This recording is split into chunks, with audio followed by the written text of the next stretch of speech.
sound check and make sure I'm okay over here.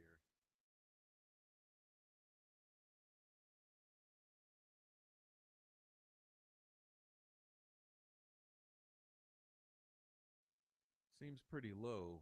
Let's see what I can do about that. Checking one, two.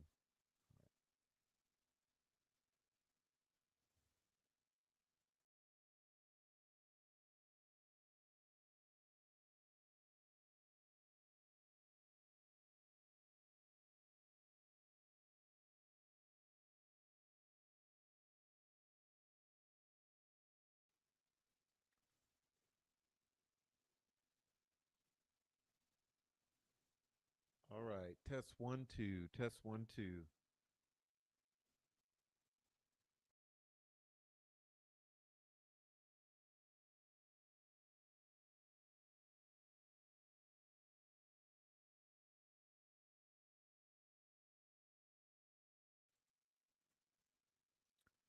And why are we having problems?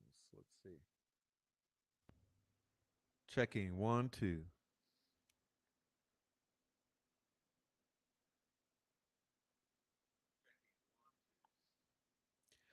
All right. That's about the best I can do for now. So hopefully that'll work out and we'll keep moving. Welcome to everyone. Um, I can't help you if it's not good enough. I just end the stream. That's the only choice we have because I don't know why we're having an issue with this, but this is what we're working with. So, hello to everyone and welcome to Monday. I'm glad to see everyone here and hope you are liking the little change here. So we have a little change, and it is going to be what it's going to be. So I'm glad to have you all here, and I would like to let you know that tonight's show is called The Need to Intervene for Transparency Number Two. And we're going to be talking about the strange lack of transparency here with the Delphi case and how we're doing this with this total lack, total lack of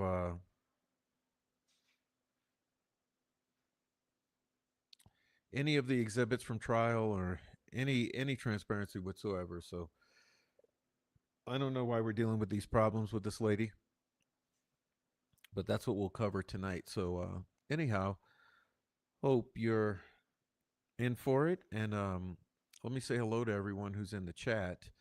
And what am I gonna say? If you're just lurking or just joining, go ahead and join the chat. Okay, that's still nice, and it's there for you. All right, so let's say we got Court of Public Opinion, Dennis McKean, Amy, Kay Meary, Rebecca Ann, 1965. We got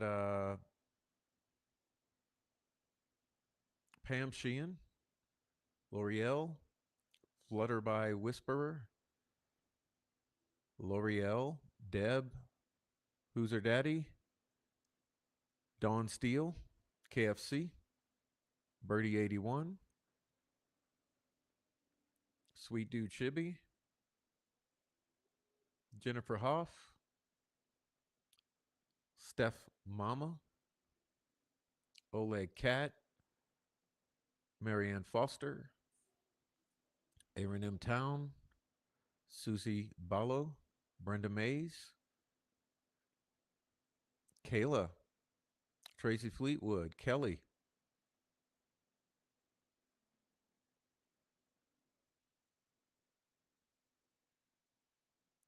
V, Heavy Metal Rehab,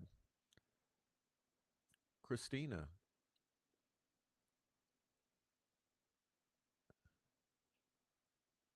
Chris A, Tammy Martin, 43 Goblin, Five Green Acres. Kate, you. All right. Rhonda Holton. Jim Chrisman. Dirty Diana. Gene. 26 Dead Zombies Dude. Mama Bear 2222. Sunflower. Queen Christine. Moonbeam 70s Child. Sarah. Wild Cherry. All right. That's Hot. Sunflower Soul.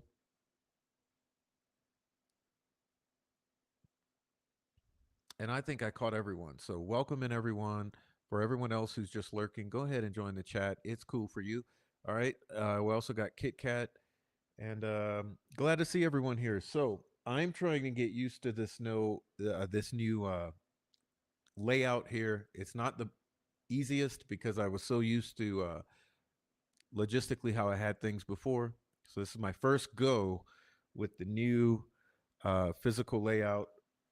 So give me a moment to get acclimated, and hopefully I'll get everything running smoothly. I don't know what's going on with the sound. It's annoying, but we'll be dealing with the sound as well.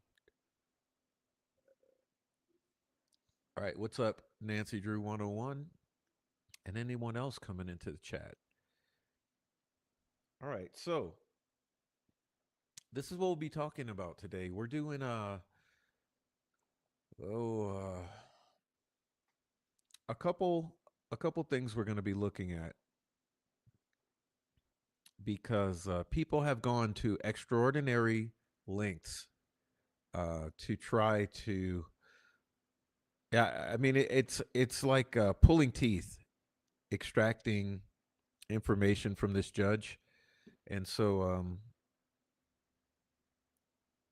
we'll be covering that. So, like I said, it's like learning to ride a bike all over again. So, I'm a little out of sorts tonight. So I'm going to try to not fall off the bike. But let's say first things first. We're going to look at. Um, so look, we're going to look at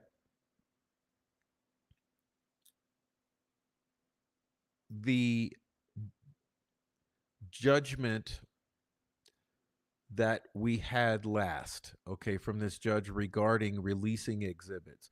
So we're going to start with that, and then we're going to get into a new filing, uh, continuing to beg for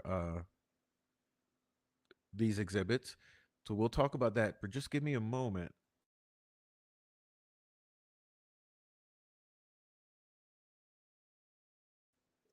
All right, so, all right, where are we? Where are we? Where are we? Let's see. Okay, now what is this? Well, okay, this right here is the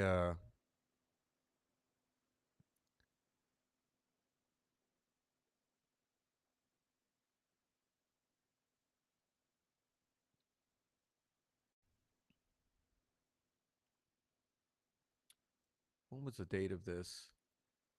Let's go and see. February 18, a February 18 order conditionally granting NBCU's motion to intervene. And we've looked at this before, but let's go through it again. Um, and that'll help us, okay? Yeah, it's annoying that the headers are not dated. So why do I have to go to the last page here? But here we go. Okay, so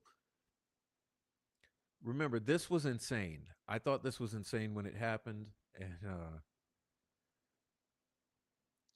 but like we're setting the context for where we are today, so it's good. Okay, it's basically good. um, Now this says that the court has reviewed NBCU's motion, but remember, Twist Media had also done one. So this is kind of, it was kind of a blanket coverage of all the public outcry for exhibits. Okay. And so she says that we've reviewed this motion to intervene and compel access to public trial exhibits. Now, remember, all of you are very smart. Look at the date here, filed February 3rd. Okay. So this is the reviewing of the motion to intervene and compel access to public trial exhibits that was originally filed February 3rd. Now, I want you to think about this. What's today's date? March 3rd. So a month. It's been a month and still nowhere. You see how this is like a continual pushing back of any release of these exhibits that the public so desperately wants. And remember, when was trial? When was trial? But this says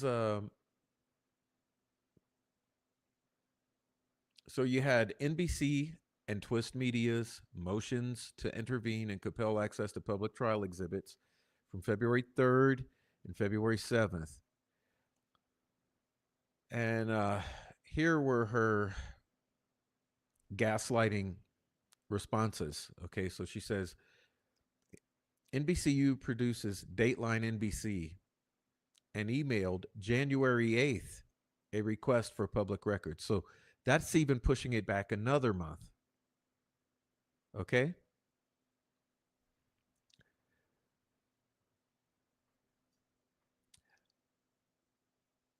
And remember when I read this to you the first time, I commented upon the total immaturity in this order here.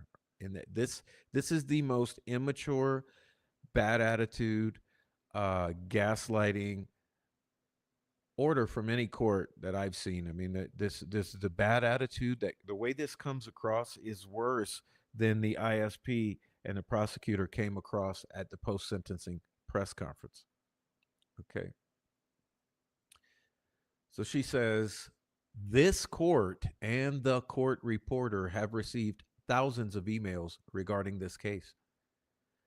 This court has no way of verifying the true identity of people who have represented themselves to be media or anyone else by email. Just because you claim to be NBC or ABC or PBS or CBS does not make you NBC or ABC or PBS or CBS. Now, listen, this is a total, it's totally pointless because this has no bearing upon it. Whether someone works for ABC, PBC, I mean, PBS, CBS, any of the media, NBC, doesn't matter. Okay, these are members of the public. So the fact that she's even taking the time to yell about this like a teenager, or like she's acting like a hood mama or something, you know. Just because you claim to be NBC, ABC, PBS, CBS, NBC, ABC, PBS, don't make you NBC, PBS. I mean, it's totally outrageous, honestly. But remember, okay, they initially asked January 8th. There was no response. So on February 3rd, they signed again or filed, and then Twist Media, LLC, filed. And my response before moving on from this is to say, yes, you've received thousands of emails because people want information about this case, which you ensured would be all done in the dark, you know, by failing to allow cameras in your courtroom and anything else that would have been helpful for garnering public confidence. You made sure that the public would have no confidence in this. The public would be upset. The public would be thirsty for information. And you're trying to relay here or put across that the public is being an annoyance and a problem to you. Well, listen, lady, if you don't want the thousands of emails, okay, and phone calls, how about you just release everything immediately? That would alleviate all the problems. Because if you would dump the entire available, publicly releasable exhibits and information and transcripts, if you do a complete info dump, you could stop complaining. And she continues with the irrelevant points. Representative claiming to be from NBC requested the court reporter to prioritize their request for exhibits. Okay. Well, yes, because they're trying to use their status as a an established media outlet uh, to compel you to cooperate with your obligation. Now, number four here again, it gets extremely immature. And listen to this, because this is absolutely, this woman does this throughout all of these 4 pages. Look at this number four. This court refuses to allow the media or the public to dictate its schedule or work responsibilities by making such priority requests.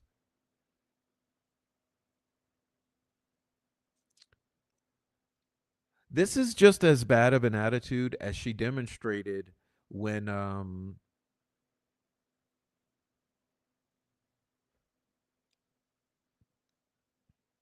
when she was forced to not find Baldwin and Rozzi in contempt of court, okay, because of the fact that Jody, her assistant, had been emailing YouTubers and uh, and giving YouTubers info. That whole deal, okay, the whole deal that I've shown you several times about Jody and Fig Sauls. Let's be honest here. When that handicapped her from being able to find Baldwin and Rozzi in criminal contempt and possibly have them arrested and jailed, uh, she released that with such a bad attitude. Remember, she called them negligent and all sorts of names uh, in that decision before admitting that she could not find them in contempt because they were not. And if anyone was in contempt, it was her own assistant, Jody Williams. Okay. Now, anyway, she says no authority has been advanced by NBC or Twist Media that authorizes such a demand. Well, once again, it's like you're talking in circles. Okay, so number five, the court reporter has not denied the request. She has indicated that the exhibits are needed for production of transcript if one is requested by the parties. Again, it makes no difference. Just because the parties may need, I mean, just because the court reporter may need that for the production of a transcript does not mean that she cannot make a scan or a copy or an upload of one to release. Okay. Now, listen to this because this will really show you how inept these people are. Okay. This will show you how inept these people are. These people are the absolute lowest of the low. I'll say it right here. Um, Lowest of the low are your child abusers and that, this, that, and the other. But the next level up are these people here we're dealing with. And what makes it worse is they are people just like child abusers. Think about it. A child abuser abuses a child because he's overpowering and in a position of authority. And that's how these people do. Okay, they're just one level up because we're adults, but they're abusing the public because they're in a position of authority here to be able to do this. But listen to this one, number six here. The exhibit volume is currently contained in two bankers boxes. Two bankers boxes. Listen, two bankers boxes, and took weeks to catalog and organize. Whoa, okay. Okay, two bankers boxes. This means you have it all printed out on paper. Does a digital copy not exist of any of this stuff? And furthermore, it took what was it? It took weeks to catalog and organize. That means it's cataloged and organized, and you should be able to easily go in and extract what is asked for. Let's be real here.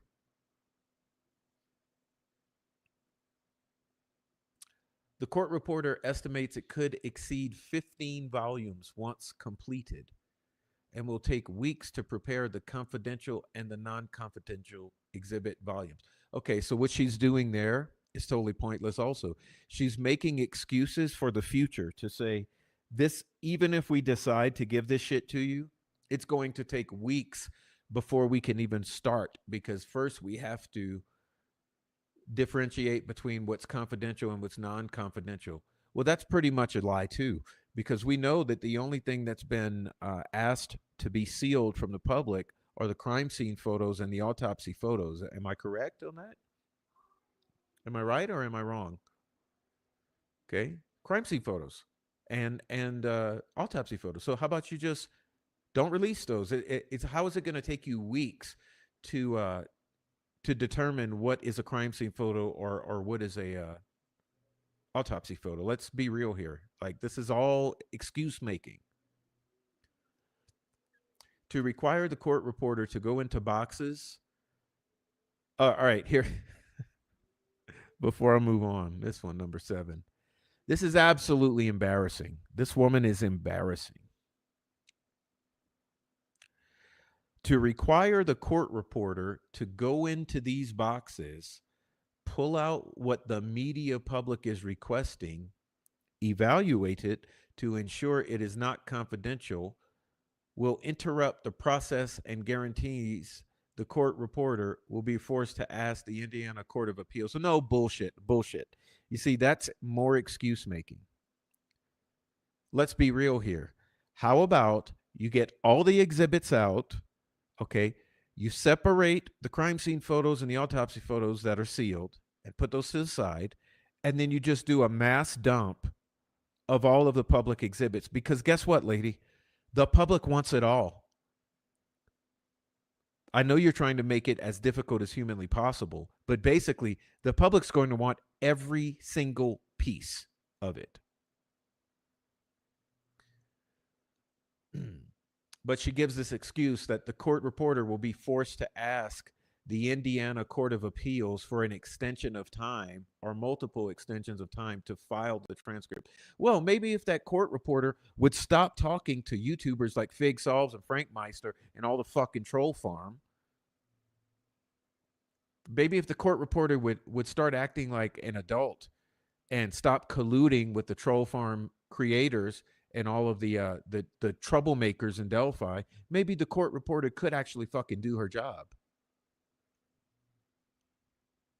Number 8, the request for public trial exhibits are vague and overbroad and do not request with specificity what is being requested. The court reporter will not guess what the media public is seeking. See, that's again, it's a gaslight. How about this, bitch? Everything, everything. Listen, wake up call. Hello. We want everything. There's no guessing. There's no vagueness. Is this specific enough for you? Everything. All right.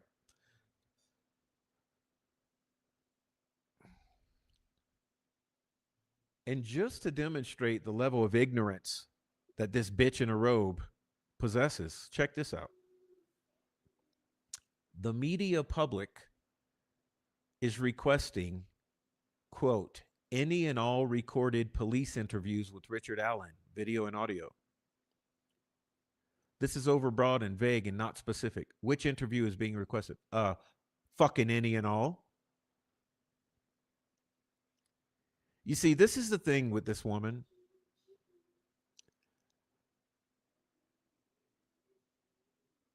All of the all right. So let's just take a reality check here. Do you think she doesn't know what she's doing? Do you think she's not aware that the public wants every single piece of this? Okay, of course she's aware. And of course she knows what she's doing. All she's doing is nitpicking, making a much ado about nothing. Uh, she's trying to play I'm smarter than thou, and I'm the one in charge, and and I'm smarter than you. And she's talking down. She's being patronizing. I mean, it's pretty fucking obvious what she's doing here. And if I would not be comment, if I just read it straight through, it'd be really clear what she's doing. She's playing with you all. Okay. The media public. So that's another thing, woman. You can just scratch media because it doesn't matter about who's media or who's not. How about this? The public is requesting any and all uh, recorded prison phone calls between Richard Allen, his wife, and his mother. Yes, that's everything that Brian Harshman was bullshitting about. Okay. Remember, Brian Harshman was allowed to sit his ass on that stand and give his opinion, his non expert opinion, that the voice sounds like Richard Allen, that he gave his non expert opinion that, that although there were only a handful of direct confessions that Richard Allen allegedly gave to Monica Walla, that that he could tell just by knowing how Richard Allen talked. He could tell like the other 53 or 55. You know, he could tell that the other 50 whatever were confessions because he could just tell. You know, he's a psychic. He's a expert in all things: body language, voice analysis, semantics. I guess this Brian Harshman, you know, geez, man, I guess he'll be the next one to be superintendent of state police. Okay,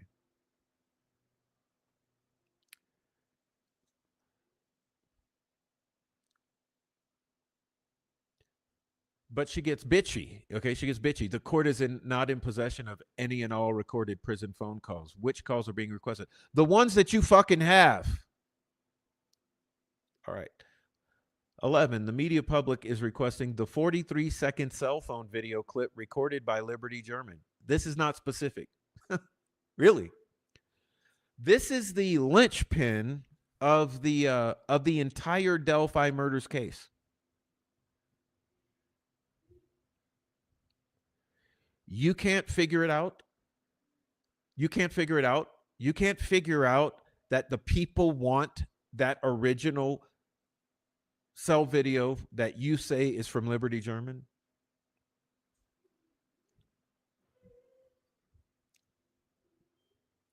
Then number 12, after doing a itemization of points she's going to scold the public about, uh, she just does a total pointless phrase here.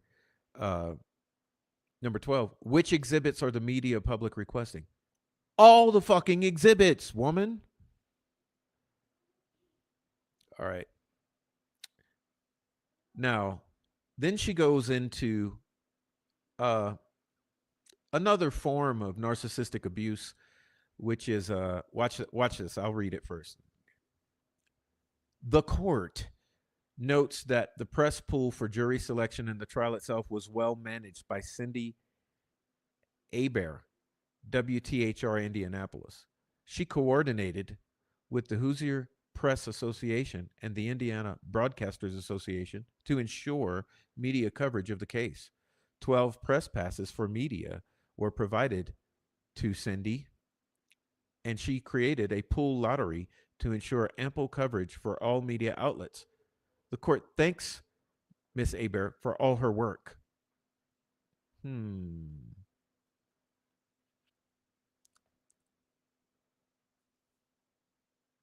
It gets even better. She keeps going. A coalition of 22 credentialed media representing local, state, national, and international media were allocated press passes to ensure that all members of the coalition were present in the courtroom. In fact, The media was specifically assigned to the front rows of the courtroom, which also seems inappropriate, by the way. Additionally, the media was given access to the balance of the remaining public seating, much to the displeasure of podcasters, YouTubers, and true crime enthusiasts. Okay, okay, so what you're saying is you gave other media, like troll farms, basically, is what she's saying. She's basically admitting that although the uh, the 12 seats that were identified as specifically for media were filled, she allowed all the other preferred and privileged troll farm media to come on in into the remaining public seating, uh, preferentially to your general public, which is totally inappropriate. But then she has to tag on, um, she has to add the little bitch face snark here, much to the displeasure of podcasters, YouTubers, and true crime enthusiasts. Right, right. But guess what? I bet you didn't say that about Murder Sheet, woman, or Lauren True Crime, right? Hidden True Crime. Yeah. Your preferred podcasters and YouTubers, you didn't say shit about, right? You're it's us over here that you're a little butthurt about. Okay, number 15. At the conclusion of each day of trial, all credentialed media were invited into the well of the courtroom to review all of the exhibits. Yeah, woman. But here's it. All of this shit is pointless. Like you've just wasted 4 paragraphs because we have a right to copies of all of the evidence that was admitted into trial. So allowing them to look at it is not giving the public access.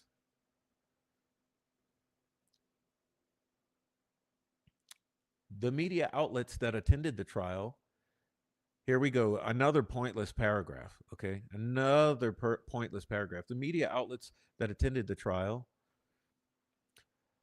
included Dateline, NBC, Marianne O'Donnell, and also included WTHR, Carroll County Comet, Kokomo Tribune, Indianapolis Star, Lafayette Journal Courier, Wish TV, WRTV, Fox 59, CBS 4, Wayne TV, WPTA TV, WSBT TV, WNDU TV, ABC 57, South Bend,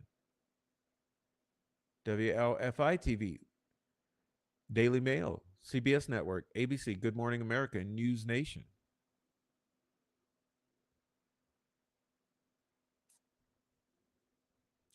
So,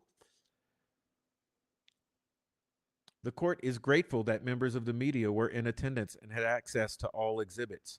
No, they had the ability to set their eyes on all exhibits, which is not having access to the exhibits.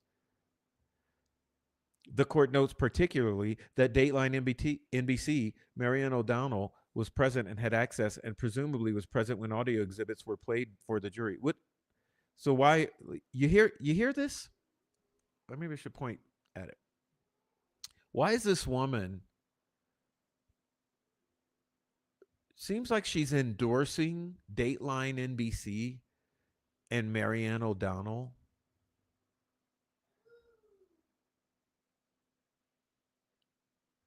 I'm sure there's a reason for that that's to come that we'll understand more in the future. It's odd.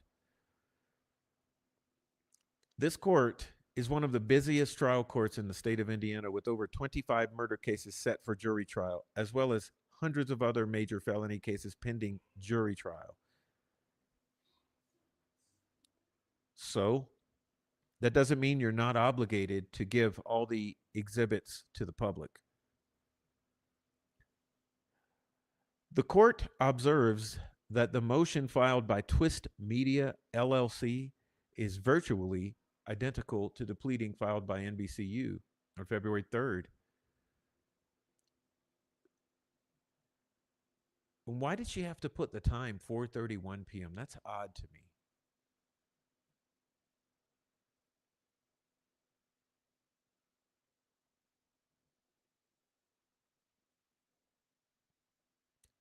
This motion filed by Twist Media does not attribute any of its allegations to NBCU and is plagiarized. How do you know that? What is the point of her saying that the motion is plagiarized? Twist Media is not media as defined by IC 344641. The court therefore treats its request as a request from the general public. Again, it doesn't matter who's media and who's not at this point. If the public or media would submit a particularized, specific request for an actual exhibit, you see, that's the attitude coming back. That's your immature judge who holds the lives of how many in her hand every year. Think about in every year how many cases she presides over and whose fate that she decides. Like this woman, she should probably never practice law again.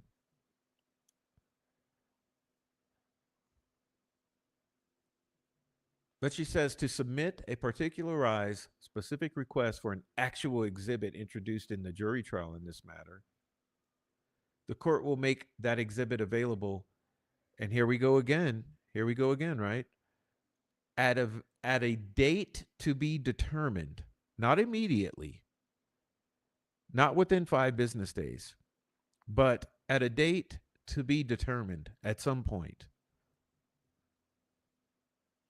However, number 23, upon receipt of a particularized, specific request for an actual exhibit introduced in the jury trial in this matter, the court and the court reporter will set aside dates and times on its extremely busy calendar to accommodate such particularized requests. The media public cannot expect the court and the court reporter to guess what they are asking for in this cause. All right, girl. All right. I guess you told us.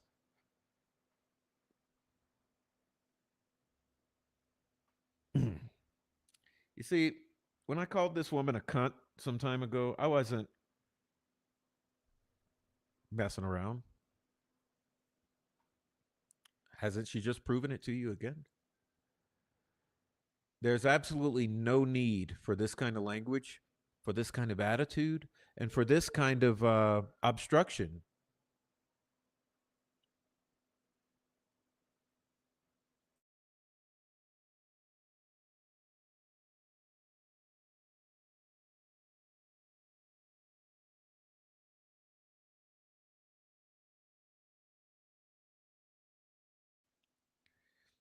She hates her job. She hates her life. She hates herself. She hates life. She hates God. That's why she's been hateful the whole time.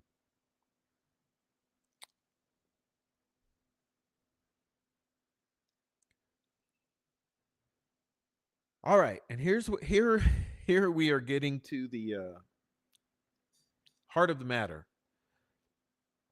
So that was just to set us up for this today, because this was filed today, and it's pretty interesting. Okay, it is pretty interesting. Um, I liked seeing it, and I got to say, when I like seeing something, I'm going to be excited about it. Okay, so this is the Twist Media clapback. Okay, this is the way Twist Media has clapped back, and it's called Twist Media LLC's amended motion to intervene and to compel access to public trial exhibits. Which, look, keep in mind, all of this should be entirely unnecessary. Uh, Everything that this judge is doing is delay tactics and obstruction and obfuscation and confusement and I guarantee you she's trying, they're working behind the scenes to try to destroy more evidence, to try to figure out how to not give evidence. Trust me, there's things that are going on that you would not believe, just like overall in this case. And let me just say that there are some things right now that are going on in this case that you guys out there would not believe. even among the defense, quote unquote, friendly people. And I'm not going to talk about it tonight, but there are shenanigans going on. Let me just say this.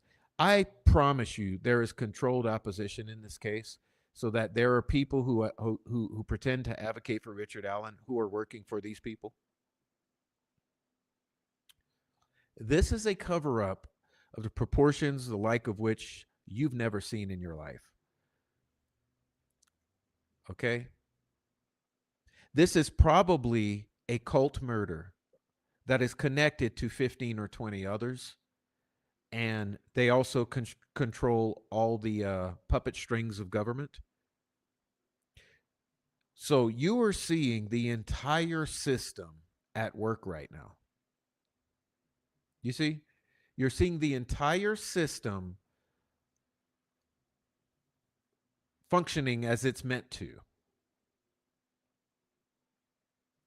So, anyhow, Twist Media today did this because it's necessary. And just imagine the effort that this is taking because well, I'll explain it when we get to the end, but when we're headed towards the end of this, you'll understand why this is a Herculean task. Okay. All right. Twist Media respectfully moves to intervene in this action for the sole purpose of seeking access to public trial exhibits following denial of its request by the court reporter of Allen County. That's another thing I wanted to say about that prior document. She made the claim at the beginning of that the court reporter was not denying. No, let me say the court reporter has denied, and the court reporter has even informed Frank Shyster, the troll farm leader, um, that nothing would be released without a FOIA.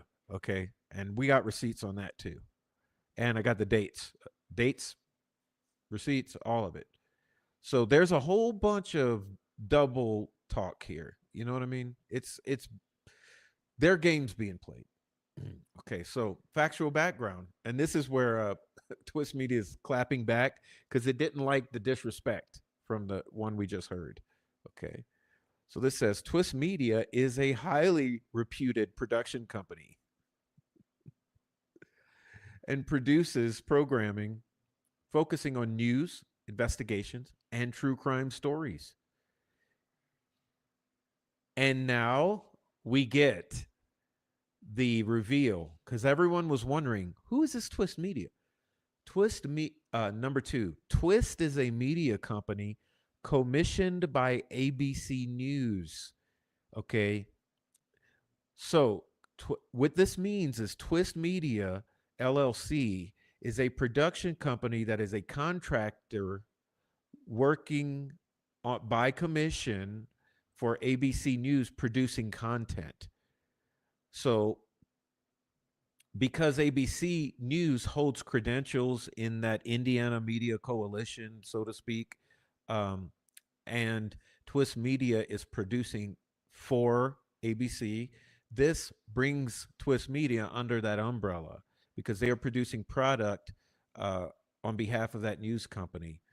Um, so it's correcting the record here and saying that Twist is a media company commissioned by ABC News and is therefore media, as that term is defined in Indiana Code 344641, because Twist is involved in the dissemination of news and is connected with or employed by a recognized press association or wire service and or licensed radio or television station as an editorial or uh, repertorial employee who receives or has received income from legitimate gathering, writing, editing, interpreting, announcing, or broadcasting of news.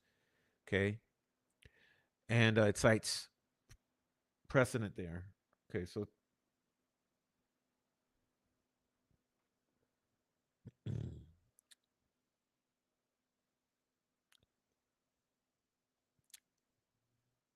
wait, I can't even do this. All right. So that was it. Listen, let's go back to that because I want you to laugh with me. Look, these under section A here, factual background. Notice, okay, the snark, factual. By countering Judge Gull's gaslighting and disrespect, let's go back to that because I want you to understand why this is so funny to me. Okay, look, let's see.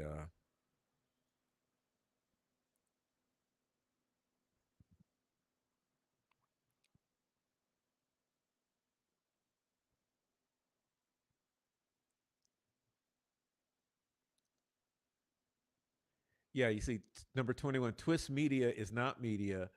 The court therefore treats his request as a request from general public. And number 20, the motion filed by Twist does not attribute any of its allegations to NBCU and is plagiarized. So in the clapback, Twist Media says, no, no, no. Factually, the factual background is we are a highly reputed media production company and we meet the criteria as defined by Indiana Code 3646 344641 because we're commissioned by ABC News to produce content. So I kind of like the snark. It's a nice little it's a nice little comeback, but here we keep going. Motion to intervene.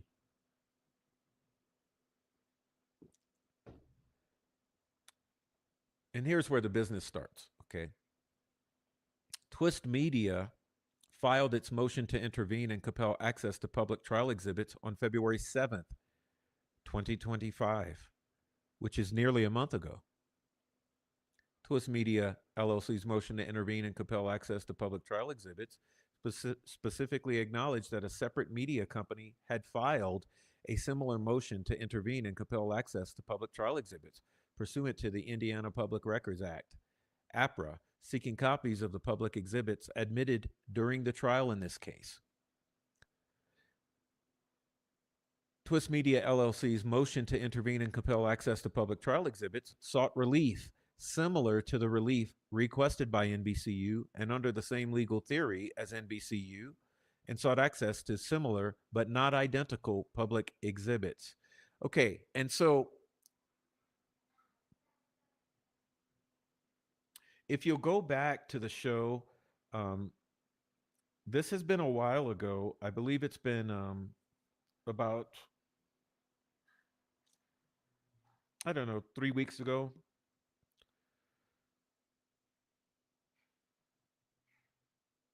Let's see if I find it.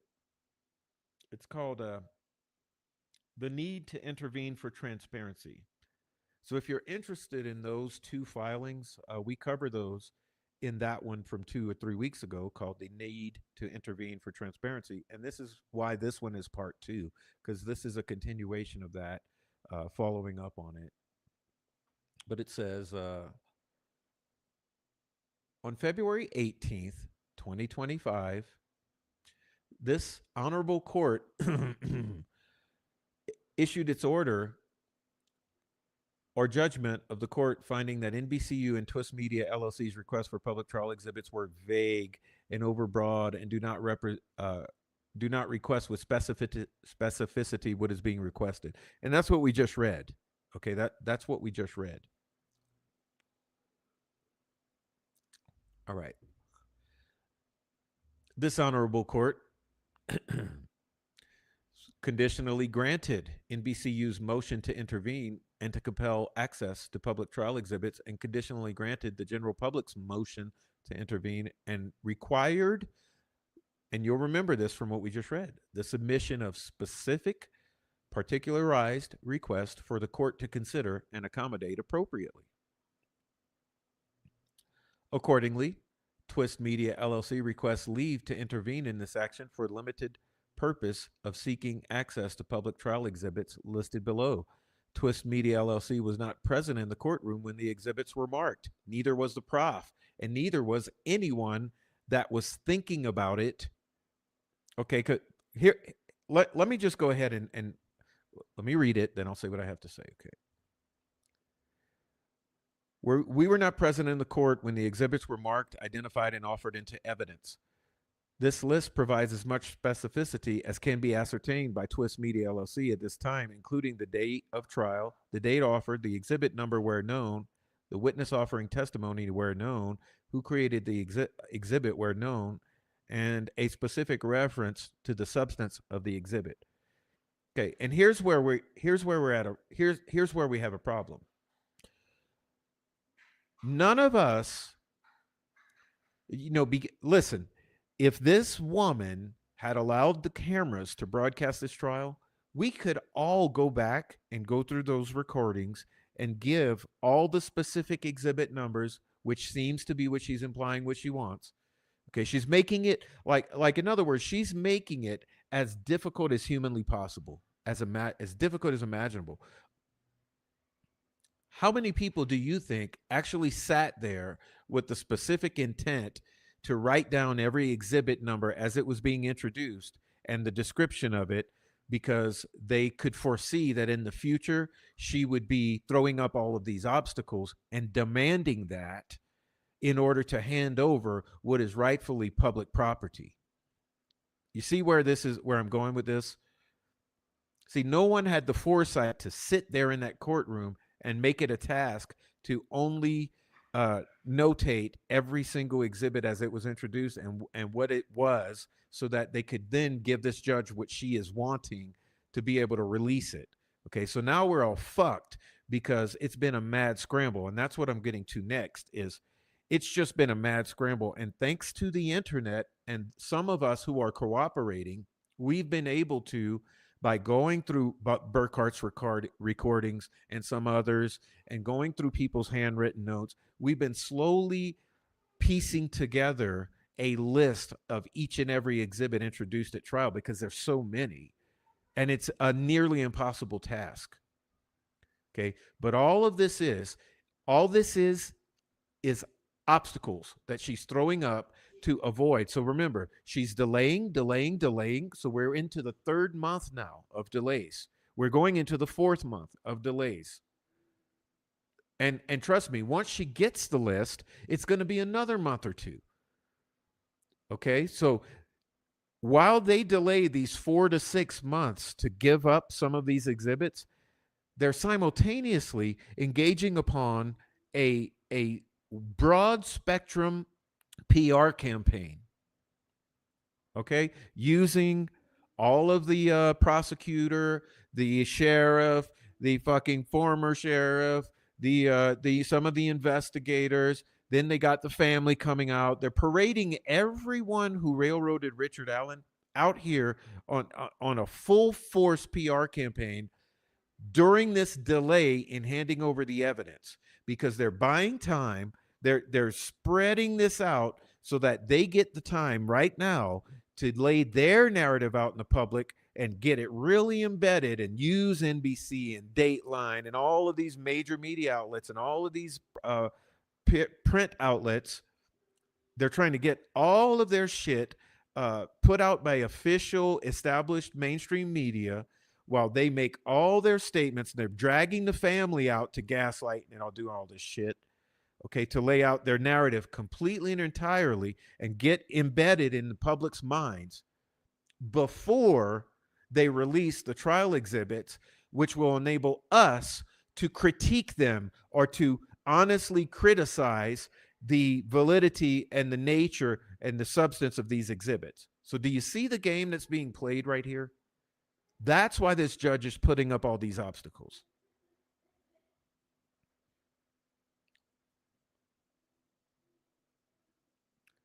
So, what are we left with? We're left with this. At this time, we are left with a hodgepodge of inaccurate, partial, roughly guesstimated, non-particularized, general ballpark figure trial exhibits. That's what you're looking at here. Okay. So you know that this judge is not going to be happy with this.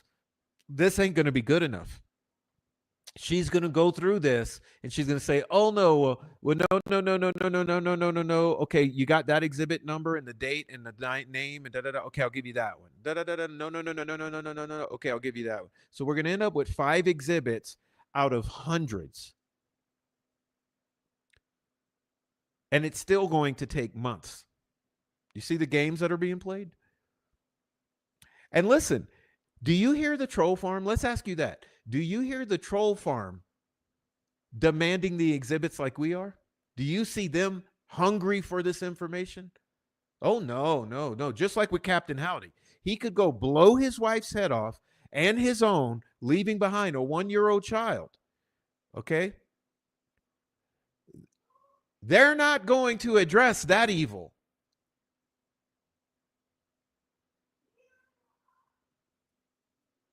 because it doesn't benefit them. And it's the same with this. They're not going to address this evil because it doesn't benefit them. Even though you know they'd like to see this shit too. But they're going to zip the lips.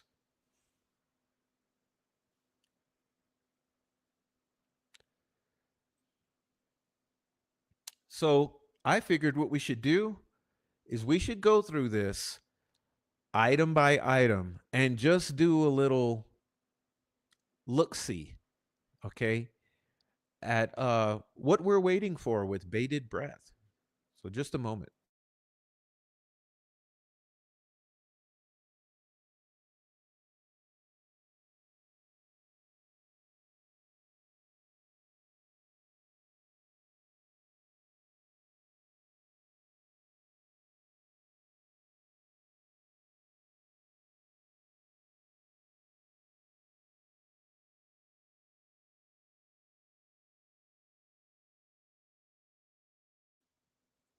Okay.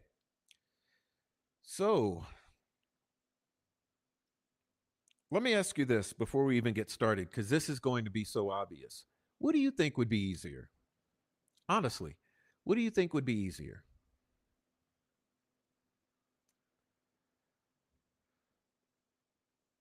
For them just to do a mass release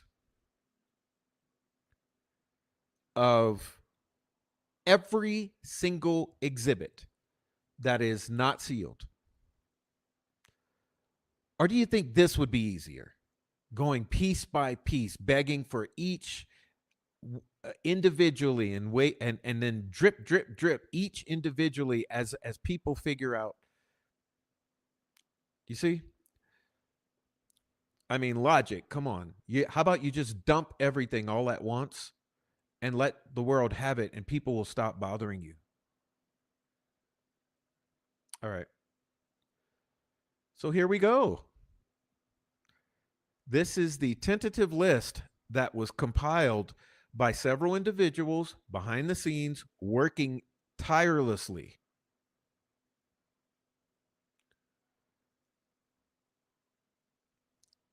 Day one, drone video, exhibit number unknown. Interesting, isn't it? Drone video. Wouldn't you like to see that drone video?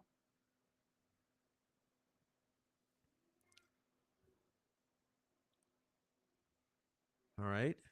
Now this says A. So maybe this is exhibit A. Who knows? I don't know. Snapchat photo of the girls in the car. And one Snapchat photo of Abby crossing Monon High Bridge. Well, hold on. Hold on, sweet cheeks. First of all, the one crossing High Bridge came off the internet. It's a fake. It's photoshopped. And who knows where it came from? But it was entered as an exhibit. Yes, it was. Snapchat photo of the girls in the car. I am told that that is from Discovery and that it is a selfie style photo. And what I wonder, where's the metadata for that photo? Is that photo actually last proof of life? Snapchat photo of the girls in the car. Is that actual confirmation of last proof of life and that they were indeed in Kelsey's car at a specific place at a specific time? The only way we would know is if we dig into the forensics of that photo, which means we would need the actual original file.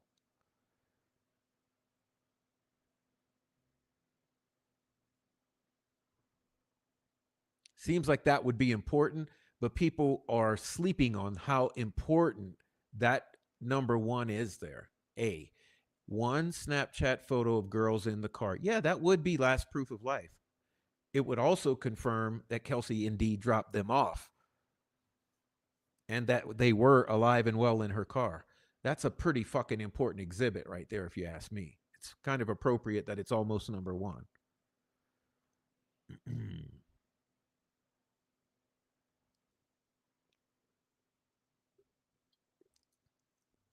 All right, next up. Entered on 10/19, day 2. Map of the area. Drone footage taken in 2024. Marked copy of a map from Mullen with locations. Photo of the crime scene from the Weber's side of the creek. That would be interesting to show you all. I mean, I've seen it with my own two eyes, but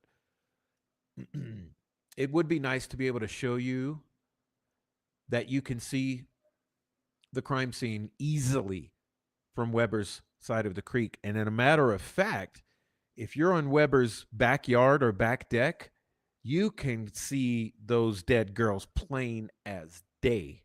So why didn't they? Okay, number 7, or here it's which what is marked as 7 again, which is odd. Okay, aerial map of Deer Creek, the bridge, and the nearby property of Ron Logan. 9-minute drone video capturing the Delphi trails. Drawings of trail maps by Mullen. Photographs of Libby's shirt and shoe in the muddy water of Deer Creek. Well, you've all seen that before, but I guess we'd like to see it more. I don't necessarily trust that those are authentically there. I have this um, burning suspicion in my gut that quote unquote Libby's clothes in the creek are staged. Okay? I think it's staged. I think you could have easily gotten some clothes and go throw them in the creek and say, "Oh, look."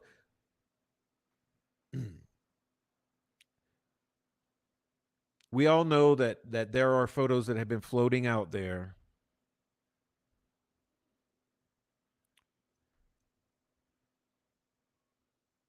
of clothes in the creek, but for me, doesn't mean the girls were in the creek, doesn't mean one girl was in the creek, and doesn't mean those clothes came off and ended up in the creek as a result of a murk in the woods. Someone could have easily gotten those clothes from wherever and went and just tossed them right in the creek.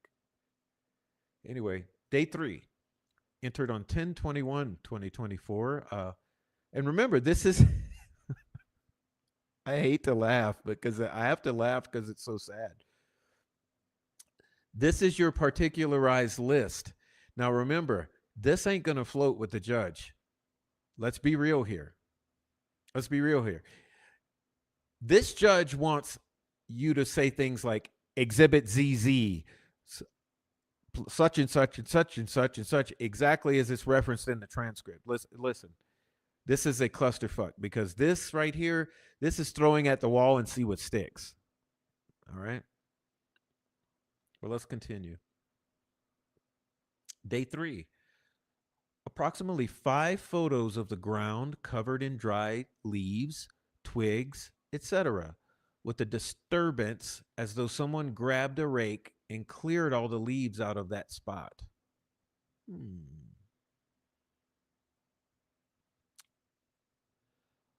Or were they removing footprints?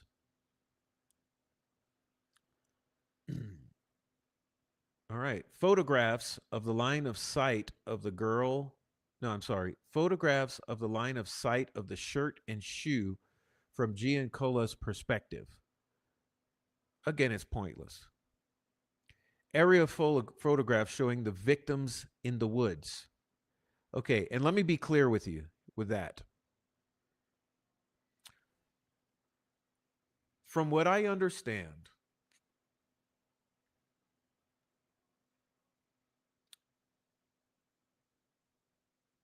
in terms of discovery, what this is referring to is photographs taken from an elevated position above the girls, similar to being on a tall ladder. This is not from a drone, as far as I'm aware of. The way it was described to me is they brought a ladder out there and they took photographs from a tall ladder, and that's what's being described or referenced here as aerial. Okay, so aerial photographs showing the victims in the woods, I believe it's from a ladder. Aerial photographs of the scene, again, I believe it's a ladder. Aerial photographs of the girls' bodies, a close up shot of Abby's neck injury and blood on the ground underneath Libby's foot and leg. Digital diagram prepared by Page showing the location where Libby and Abby's bodies were found with topography and landmarks.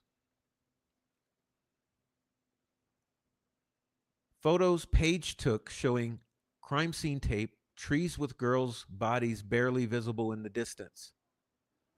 One of the photos showing the girls' bodies with black marks covering Libby's naked body. And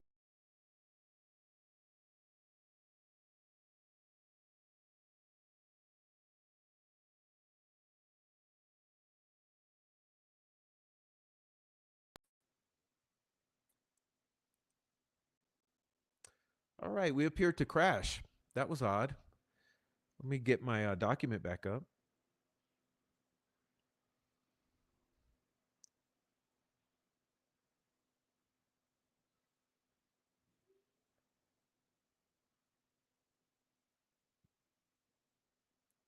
All right, that was weird.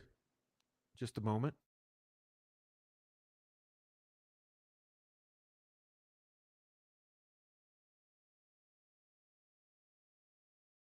All right, hopefully that doesn't happen again.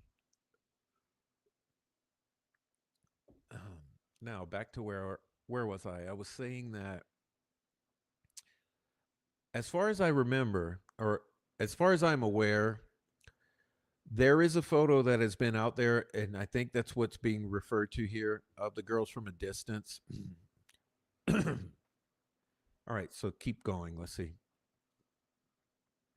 Photos Page took from a ladder with the creek in the background and the girls' bodies from a higher view. And I'm assured, or I am sure, that that is to show the distance or the proximity to the creek. Pardon me. Okay, here we go. Photos showing bloodstain patterns on a tree on the other side of Abby's body.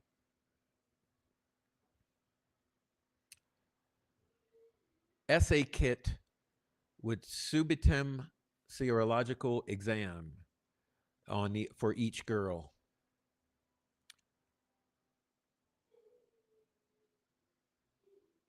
Day 4 entered on 10/22/2024. Now it looks like we have exhibit numbers here. Now these are the ones um,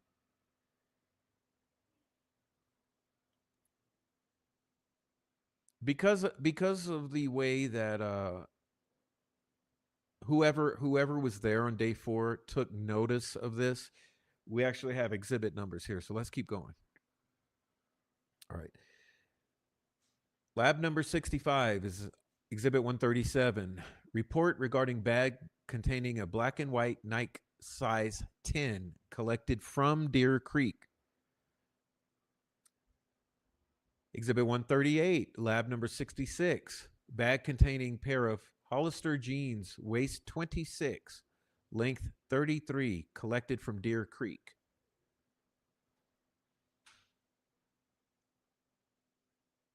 Lab number 67, Exhibit 139. Bag containing tie-dye t-shirt collected from Deer Creek. Lab number 68, Exhibit 140.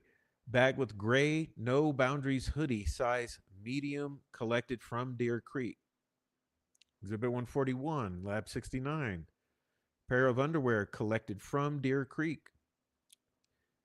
142, Lab 70. Black and purple sock collected from Deer Creek.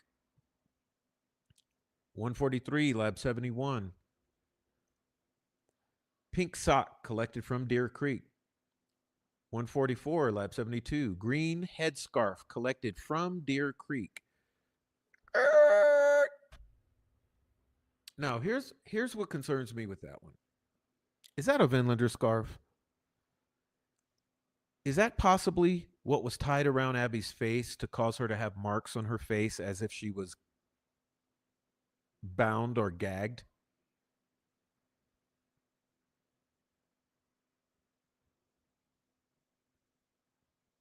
All right.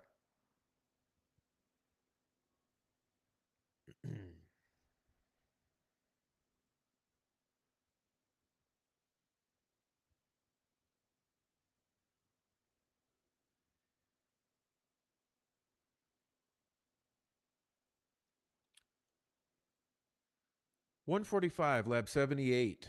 Black faded spaghetti strap camisole size large. Collected from Deer Creek, collected from Ground Zero, but taken to the Lafayette Post instead of the Putnamville Post with the other items collected from Deer Creek. All right.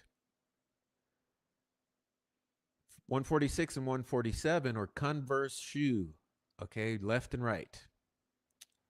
148, 40 caliber Smith & Wesson cartridge. 6 to 7 photos of the cartridge in the ground? Question mark. 149, strand of material taken from between the fingers of Abby's right hand. Strand of material, number 150, taken from Abby's left arm.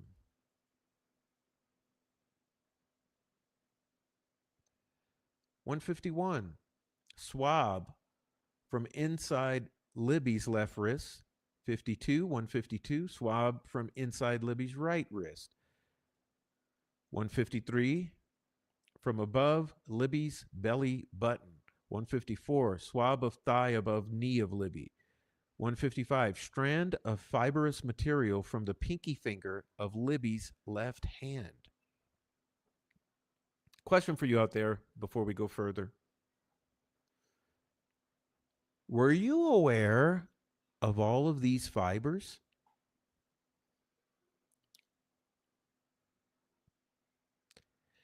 It seems like this would be important, right?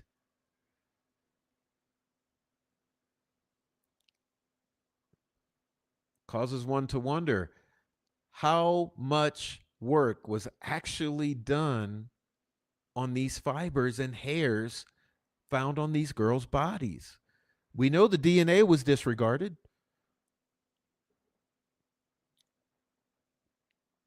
Okay. Strand of fibrous material from the pinky finger of Libby's left hand. 156, swab of a blood stain on a tree 4 inches above ground level. I wonder if that was DNA tested.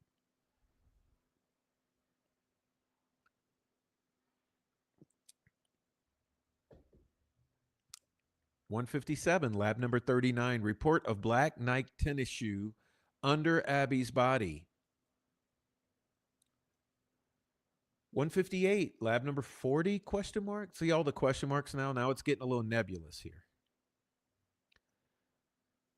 But report regarding swab from blood on the ground between markers 3 and 4. Okay, and then 159, report of swab from the ground near Libby's feet. 160, swab from the ground directly below Libby's head. 161, report of the swab from the ground near the F tree. 162. Report of the swab on the ground between the F tree and Abby's body. 163. Report of the swab of red stain below Abby's head. 164. Report of the swab of the F tree with red stains near the top of the north side of the tree. 165. Report regarding the swab from the red stain on the F tree near the bottom of the north side of the tree. 166. Report regarding the swab from the left index finger of Libby. 167. Report of the swab from the left pinky finger of Libby. 168. iPhone found under Abby's body.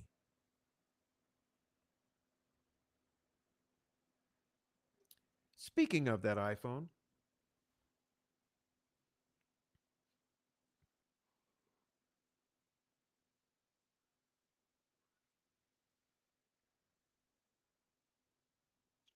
someone want to tell me why it doesn't match what the family has said for all these years? Because either the family was lying or the crime scene photo's lying.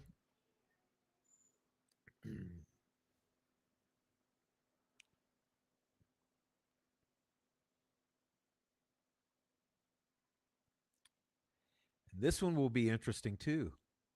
169. Report regarding the swab Sergeant Gilbert collected from the cell phone before processing. Hmm.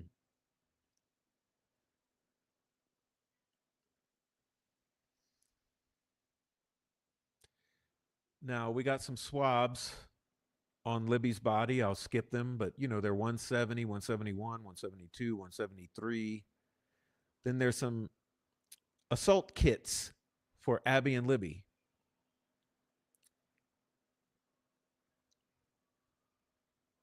Assault kits from Abby and Libby. Wouldn't you like to see those? The reports for those? Here's another one. Trace fiber. Exhibit 176. Trace fiber of Abby's upper left arm. Okay. 177.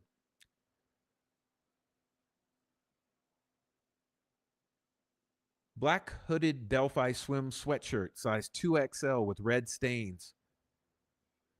Item collected by Mullen for drying. Blue jeans, size XL with red stain and dirt. Collected by Mullen for drying.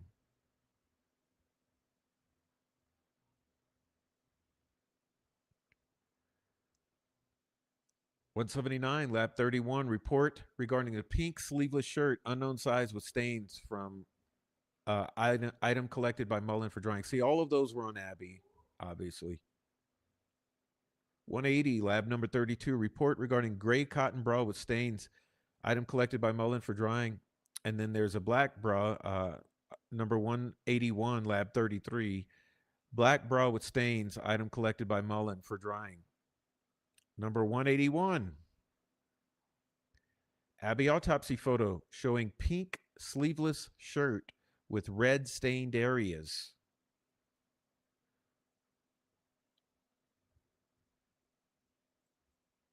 And lines indicating the sweatshirt was damp on 2/14 and still damp the following day at the autopsy. 182, Google Earth map illustration with measurements of High Bridge. 185, Sergeant Brian Bunner's resume. 186, post-it note for chain of custody? The hell is that? All right. Unknown. PDF of Celebrite logical method report showing latitude and longitude of metadata from Liberty German video. Now that one, I would think that you want to see that. And it's just a damn shame that it's unknown, but Looks like it could be 187, but who knows? But pay attention to that one. It's the fourth from the top. PDF of Celebrite Logical Method report showing latitude and longitude of metadata from Liberty Video. Mm-hmm.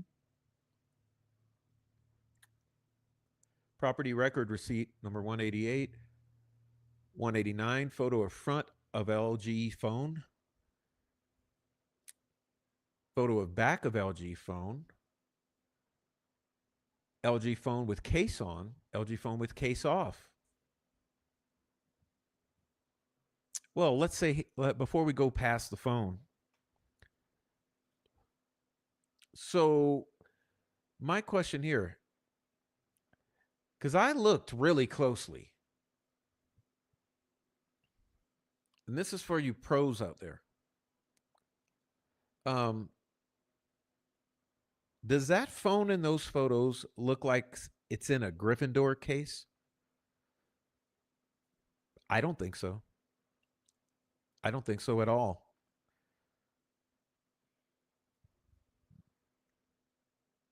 So, see what it's smelling like is these stories all of the years about Libby having someone else's phone or whatever, whatever. It sounds kind of like there's something to this. This is why I've been making an effort in all of my shows to say the phone Libby was in possession of, or the phone the victim was in possession of that day.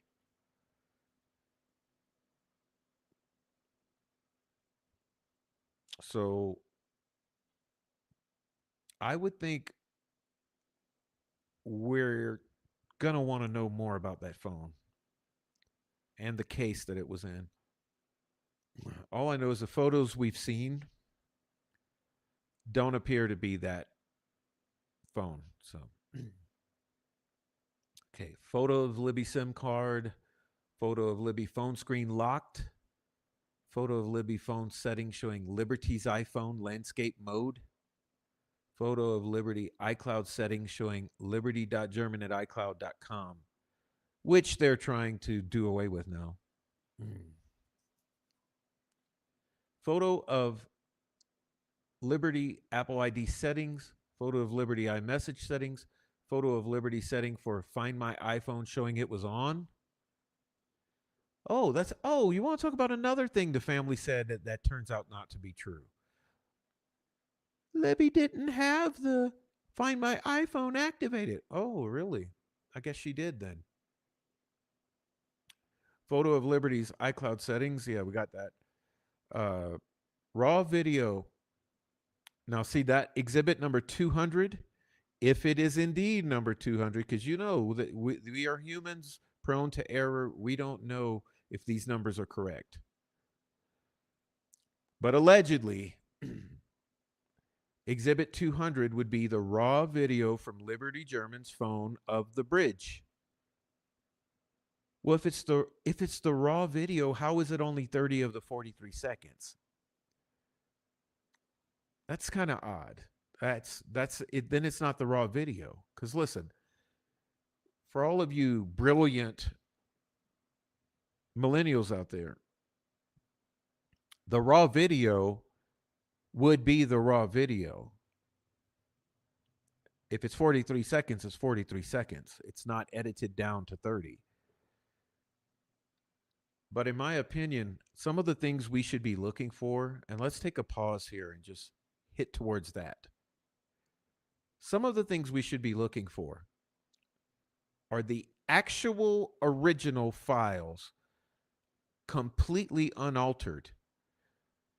So, for instance, if the claim is that Liberty took a video, which we call the Bridge Guy video, we want to see the actual unedited, untouched, original formatted video with all the metadata attached for forensic analysis by the general public.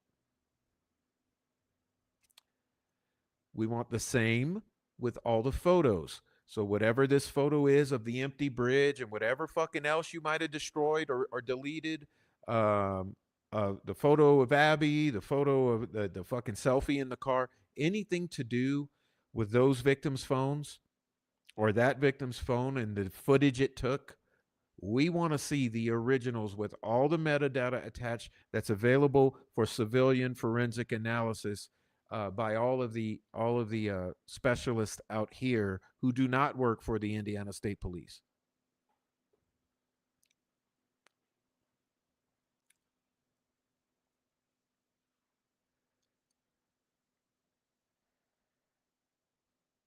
All right, so we're going to skip over all the screenshots of the phantom bridge guy. Furthermore, let me do another one because see, this question was never answered either. And it's amazing that with all these so-called fucking professionals out here who sat their fat asses in the courtroom, and I mean YouTubers, I mean lawyers, you can't get one person to say they actually saw Abby's face in that bridge guy video.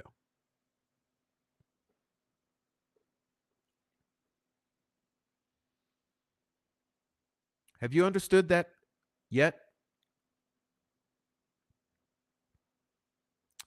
I haven't been able to get one person who sat their ass in that courtroom and saw that original footage to say, yes, it was absolutely Abby. You could see her clearly.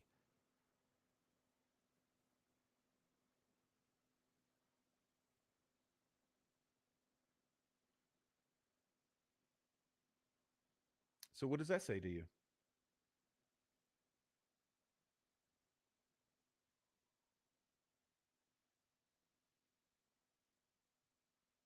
What does that say to you?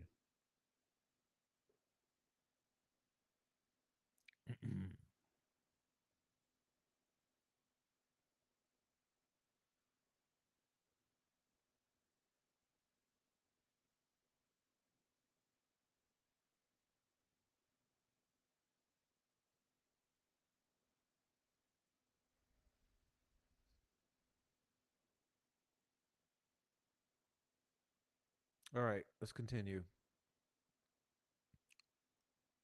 Photo of Liberty German general setting showing Eastern time zone, AT&T, and then unknown. Celebrite map prepared by Bunner of the coordinates of metadata produced by the video on Liberty German's phone at 2:13 p.m. Hey, I don't want to see the map prepared by Bunner. I want to see the actual report from the metadata of the phone. We can do our own mapping. That's another aspect that you have to stop taking these people at their word and listen. I know many of you are are somewhat used to not being skeptical, but I'm telling you right now, all of you in this chat and who might happen to be watching and not in the chat, you have to stop taking people at their word for in this case. We have to confirm absolutely every single thing for ourselves. It's just the way it is. So when it comes to this unknown exhibit number, celebrate map prepared by Bunner of the coordinates of metadata produced by the video on Liberty's phone at 2:13 p.m. Yes, we could look at the map, but what we want to do is also make our own. Okay, we also have to make our own. So we have to see the metadata from Celebrate, and we have to figure out what it says, and we have to figure out how to interpret it and put it on a map, and then we have to do the A/B comparison. Let's look at Bunner's map that he prepared based off that metadata, compared with our map that we prepare based off that metadata, and let's make sure everything's kosher, copacetic, as the cool dudes say.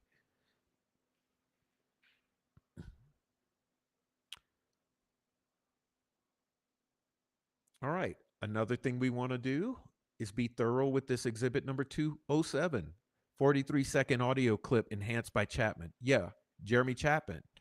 You know what we want to do with that one? We want to take the original audio clip, investigate it thoroughly ourselves, enhance it ourselves, turn it up, amplify it ourselves, remove the background noise ourselves. And then we want to do an A B comparison with the enhancement by Chapman. I mean, look at it like this. All you libtards and shit, you love this concept of fact checking. You know what fact checking was? It was when COVID was happening and all the people were telling the truth about COVID, and Facebook was paid by the White House. Facebook was compelled and paid to silence all the people telling the truth and to use fact checks as the method to do so. So let's fact check this shit. Let's do all the above. Okay? Since we love fact checks, let's fact check. Okay, you make an enhanced audio? Well, let us make the enhanced audio and then let's compare them and let's fact check ourselves. So we'll fact check that Chapman, we'll fact check ourselves, we'll do A/B comparisons, and we'll make sure everything was copacetic and nobody was pulling any shenanigans. All right. 5 pages of a report written by ISP AV Visual Tech Jeremy Chapman, containing the original still frames taken from LG's video and the finished product after he modified it. Sounds good to me. Okay, listen to that one. Let's go back. Exhibit 209 is supposed to be a 5 page report written by ISP AV Tech Jeremy Chapman, consisting or containing the original still frames. Sounds good to me. 370, 347, and 343 taken from Liberty's video. Okay. I want to see the original still frames.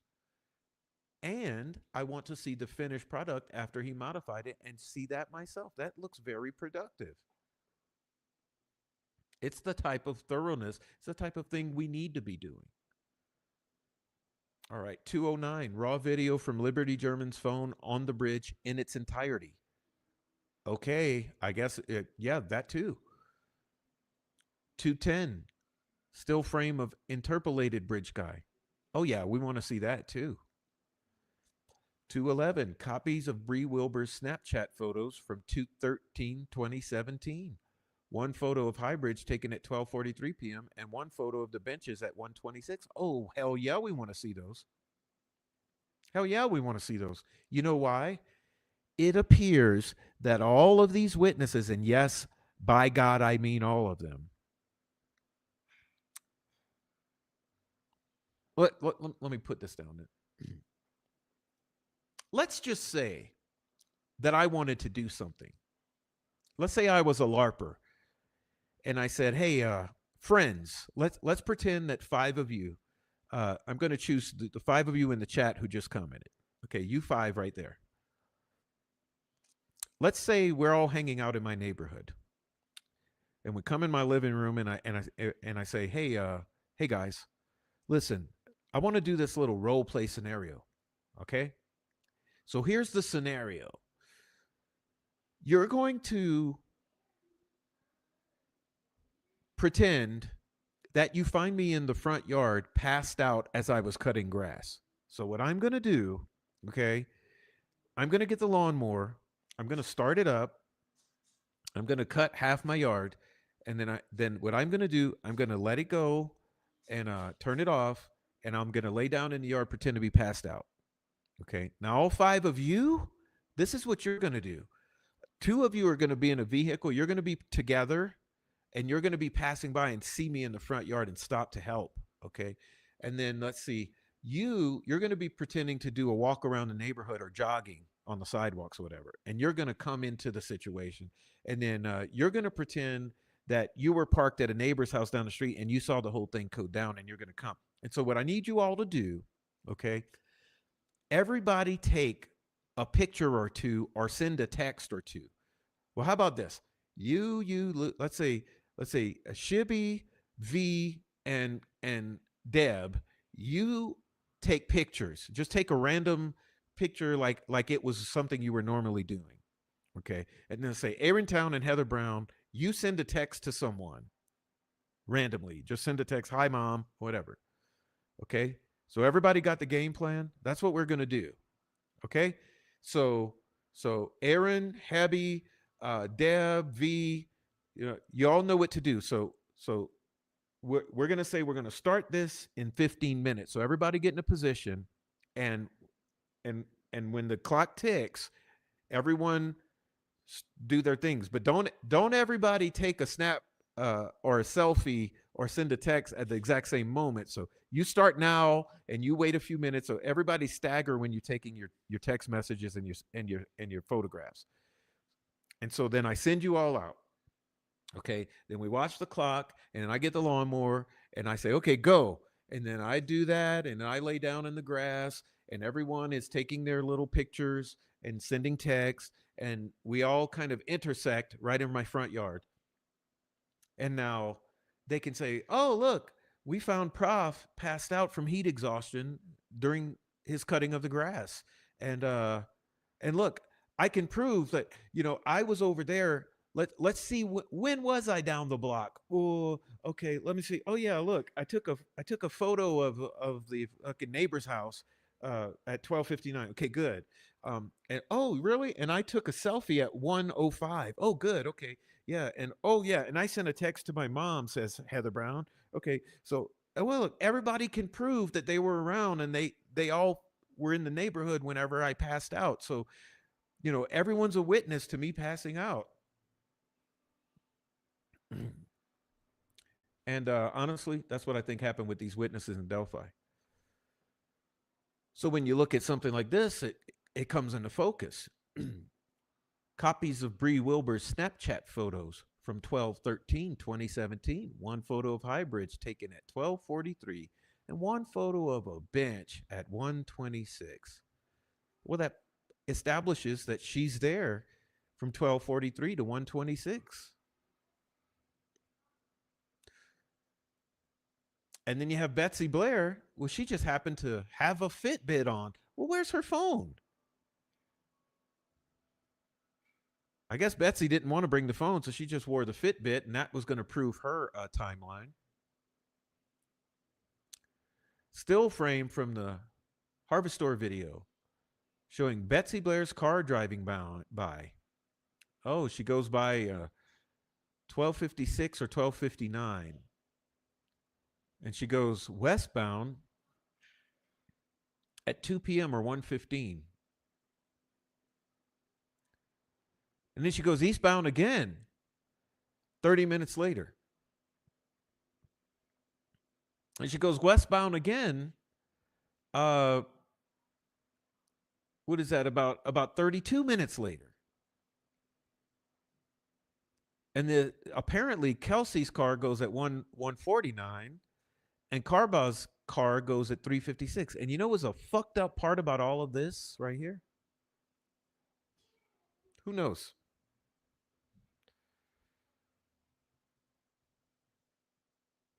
They all identified their own vehicles themselves. Yeah, yeah.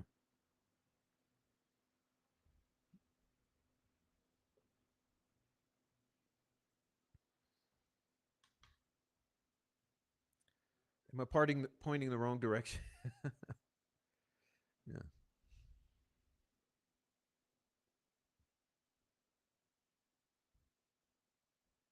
I mean, dude, let's be real here.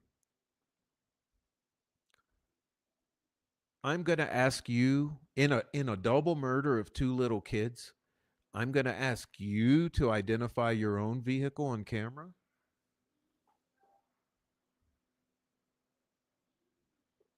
Okay.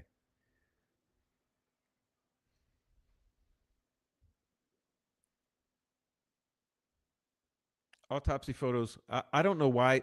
Why is Twist Media this fucking stupid? Twist Media. Hello.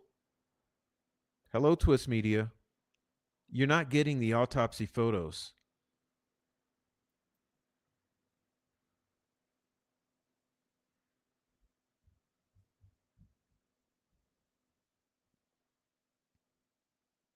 You see that?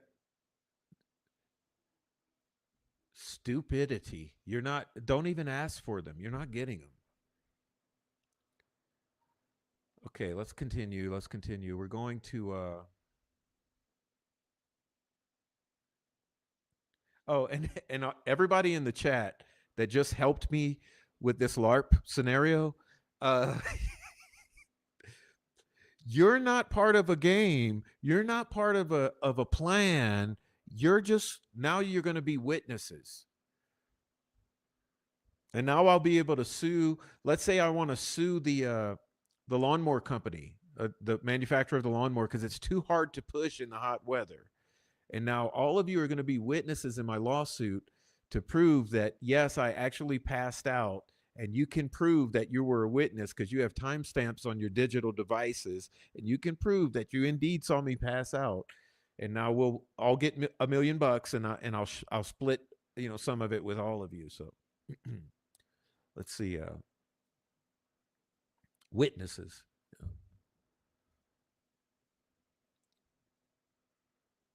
Okay, going to continue here. Now, see, if you notice here, 223A, autopsy schematic for Abby, that seems okay to me. Why can't that be given? Autopsy schematic for Libby, why can't that be given? Okay. And we have Cecil's June 26, 2019 extraction. I think the public deserves that one. And that's the extraction of Libby's phone, allegedly, right? Then we have 226, copy of Snapchat photo of Abby walking on High Bridge. This photo, Abby on bridge, was found by Cecil on the internet, not Libby's phone or Snapchat. Yeah, and remember what he said about that.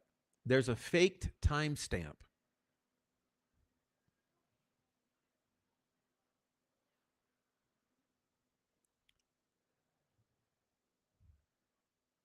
And then original image of Abby on the bridge from the internet, no timestamp.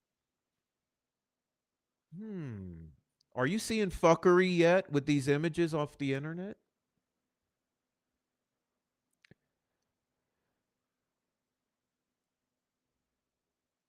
Wake up call for you guys. Everything on the internet has been manipulated. Okay. We started figuring that out a while back.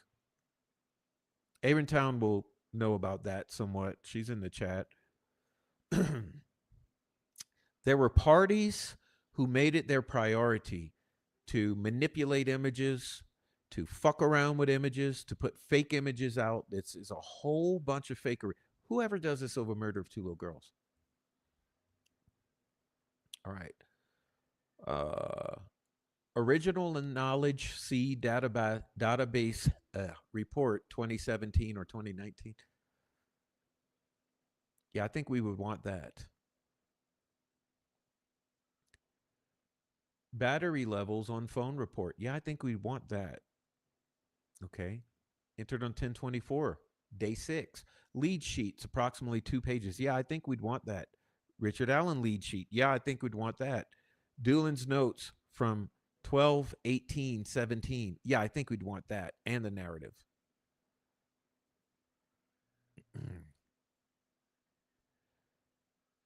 Top half of a lead sheet from Kathy Shank showing additional info about Orion disposition. That doesn't make sense to me. Why is so much bullshittery with Kathy Shank and the lead sheets and the whole finding of this mystery report that had been marked cleared? It's so easily that there's so much information to cover in this case. We continuously forget how alarming every single aspect is. For instance, the Dan Doolin shit, right? These two things that are being asked for, 230 and 231. Well, oddly enough, his original notes are destroyed. The original recording that he presumptively would have taken is gone. He can't find it, is the excuse. But we magically have the Richard Allen lead sheet. We got the Richard Allen lead sheet, which was marked cleared, which means someone would have had to investigate it and mark it cleared, which would doubly cause you to ask, why in the fuck would Ron Logan's friend Kathy Shank decide that it needed to be looked at again because she's such a fucking sleuth? She's a superhero. She wears a cape to work for free, by the way. But she decides, hey, this thing that says cleared Richard Allen, I think I need to it just magically appeared in my desk drawer for some reason. But I'm real concerned about it because it says cleared and it says Richard Allen and magically appeared. So I guess I should just go run it over to Liggett.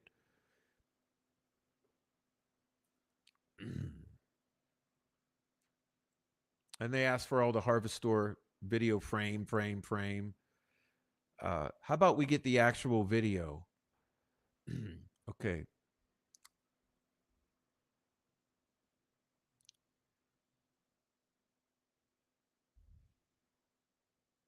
Enhanced version of the Bridge Guy video number 246. Yeah, I would say so.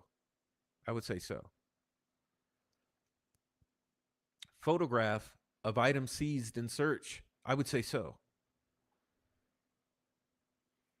I would say so. That's wanted. All right, let's keep going.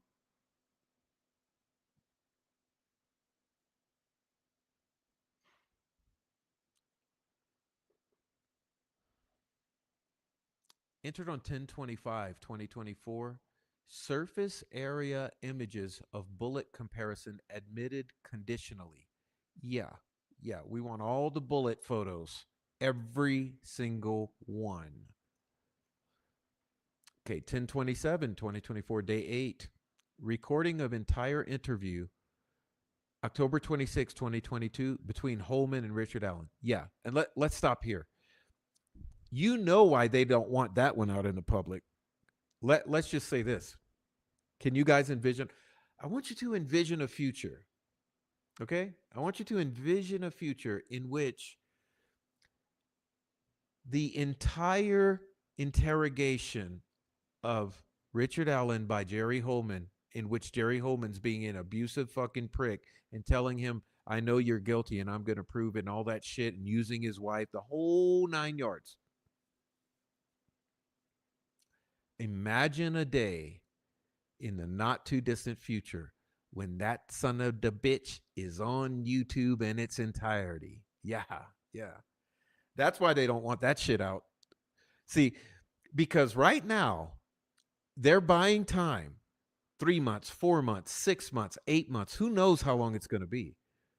And they get to go out and they get to lay the groundwork with the public narrative. Okay. They have the Patties coming out. They have the fucking Holman coming out. They have McClellan coming out. They have Lesenby coming out, and blah blah blah blah blah blah blah blah blah. Everybody's hitting the podcast. Everybody's hitting the NBCs, the ABCs, the Datelines, the Nightlines, blah blah blah blah blah. Bullshitting their way, laying the fucking bullshit groundwork as thick as they can. They're laying it on. Because they know their time to do that is now. Because the day is coming when all of this shit is going to be published on the internet, including the entire Holman interview of Richard Allen, at which point he arrests him. And they know it's going to be a bad look. This is all PR. See, they know that they have to release this in time. So the game here, so you always have to think, what is the bottom line here? What's the end game? Well, the end game is as much time as possible. The end game is time is money. You put it off, put it off, put it off, put it off. She's going to have to release it. Now, it might not be for another 8 months, but the day's coming when it's going to be released. So now they're on center stage, right? Now's the time where they are at center stage. It's their time to shine.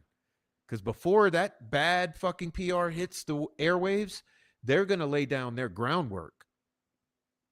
Richard Allen is guilty. He should apologize to the families. He should just come clean and say what happened and say he's sorry. He's guilty. No, we're not corrupt.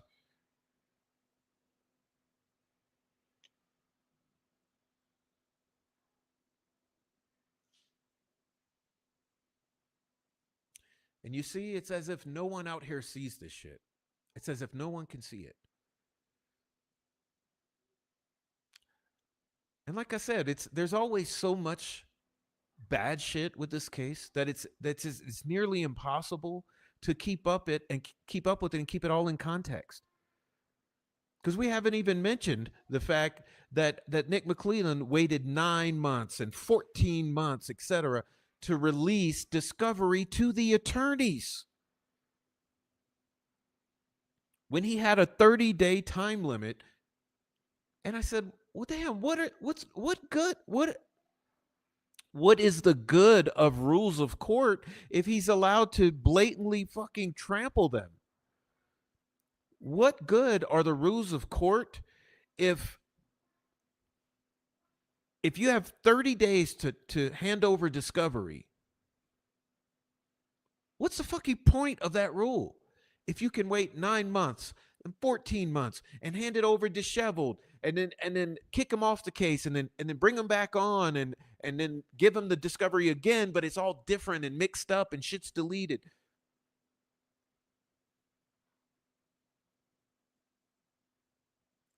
And where's the laws in this land about pretrial detainees and solitary confinement?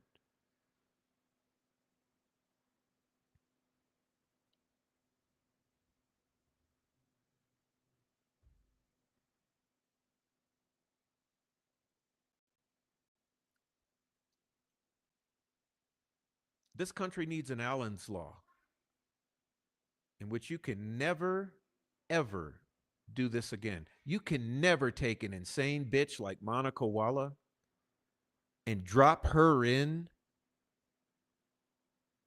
to a pretrial detainee's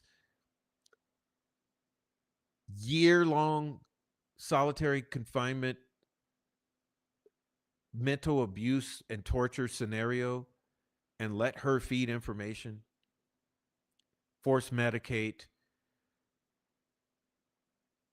as he's undergoing an absolute mental crisis.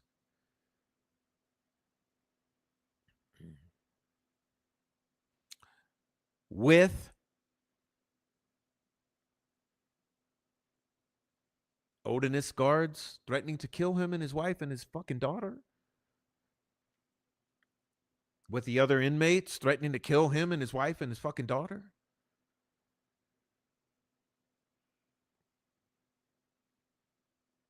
And the whole time that's going on, they're deleting 70 days of interviews that don't benefit the case. Remember, I've said before, anything that contradicted their theory of the crime and their timeline, they deleted. For instance, where are all the interviews of the Vinlanders?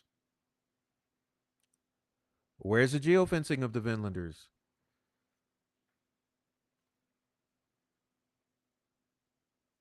Where are the family's interviews and phone dumps? Where's Daniel Pearson's interviews and phone dumps? 70 days?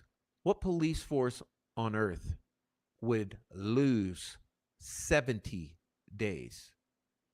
Not 7, not 1 or 2, not even 2 weeks. It's 70 days plus. Hey, you don't know what they've lost that were not interviews. I mean, because hey, a tip comes in, you could just disappear the tip, right?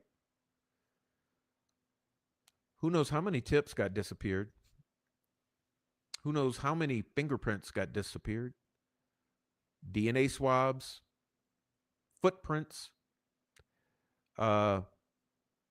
CCTV, trail cams.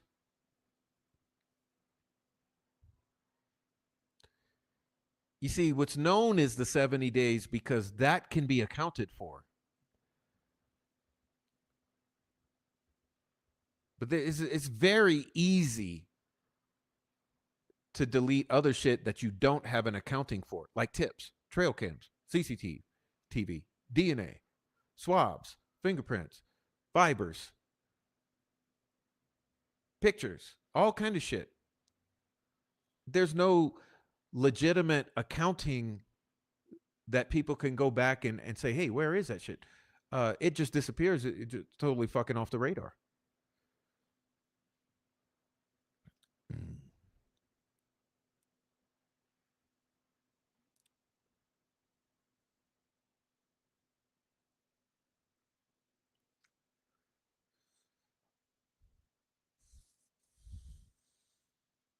But yeah, 10/27/2024, day 9 or day 8. Yeah, we want the entire interview on October 26, 2022 of Holman and Richard Allen, because that's going on the YouTubes.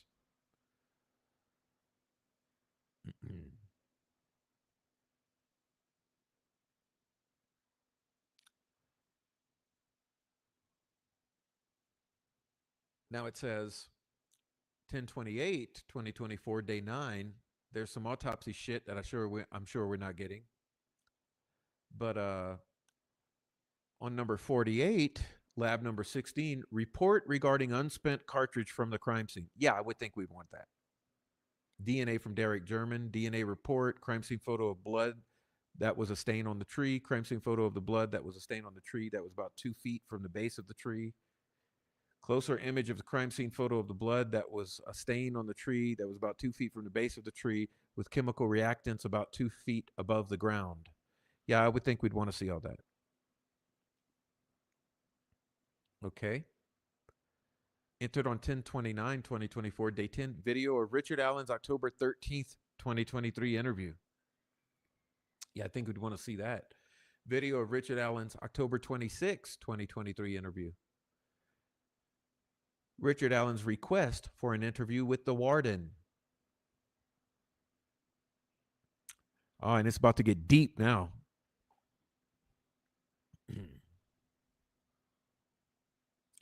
See, remember, Monica Walla, just like Dan Doolin, could not account for her notes because they were all discarded, destroyed.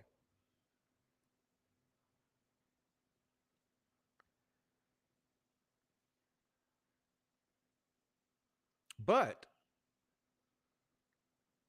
according to this, entered on 10/30/2024, day 11, there's a binder of Walla's notes for the following dates.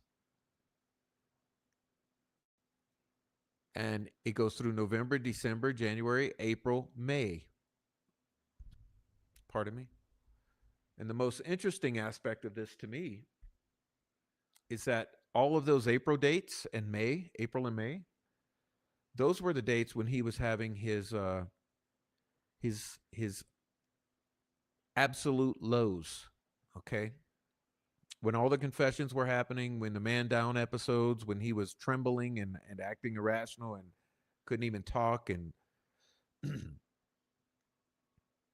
so we'll see what this is. This must be where she's reduced her alleged notes into some narrative format or something like that to look more professional.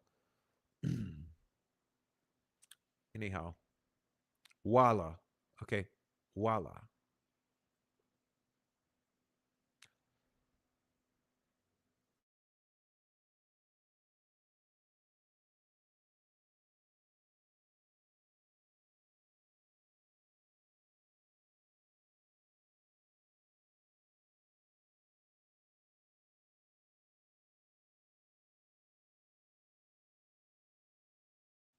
Oh, Prof, you're so mean to the state of Indiana and the railroading of Richard Allen.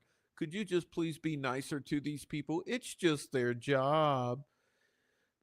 Okay, entered on 10/31/2024, day 12.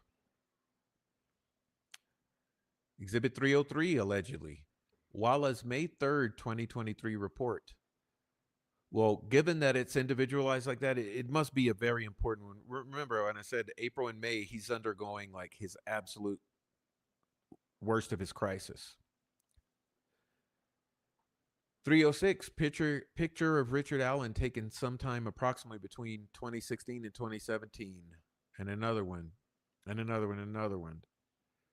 Okay, and those were probably to show his appearance at the time that they would have suspected that he was Bridge Guy, as if Bridge Guy even had anything to do with it. We don't even know Bridge Guy is relevant to this crime or not. Probably is, but we don't know it. Brad Weber's Ford Econoline van, and then 313. Now, this will be some good shit right here. Okay, this is good shit. Why can't they just duplicate this for the public? Zip drive containing audio recordings of conversations between Richard Allen, Janice Allen, and Kathy Allen. Okay, and it's all during the course of his time there at Westville, and these are probably the ones where they are alleging that he made confession-like statements. Okay, 314 video of Richard at Wabash Correctional Facility. Video report regarding Fujaku account details and Google searches. Yeah, the Nothing Burger. Remember?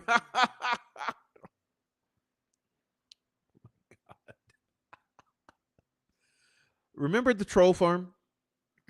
Remember the troll farm?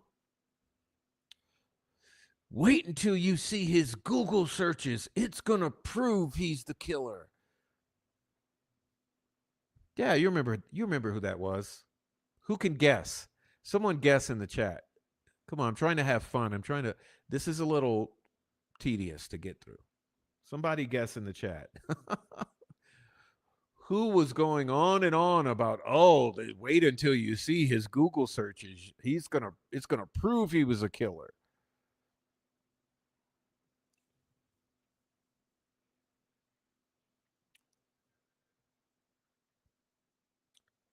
Um,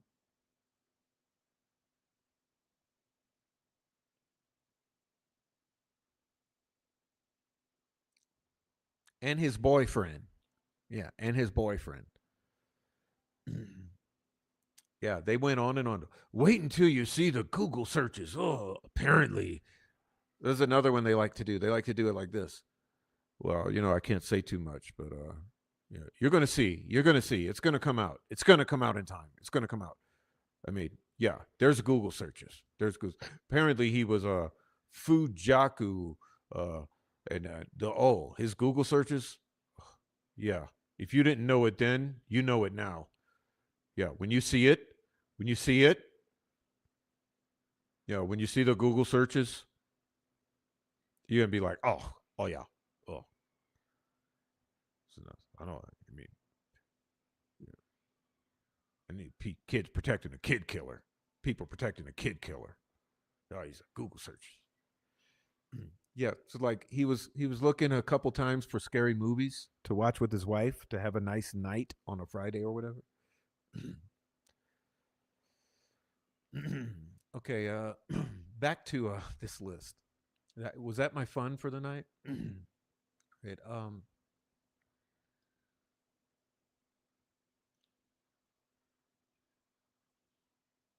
You.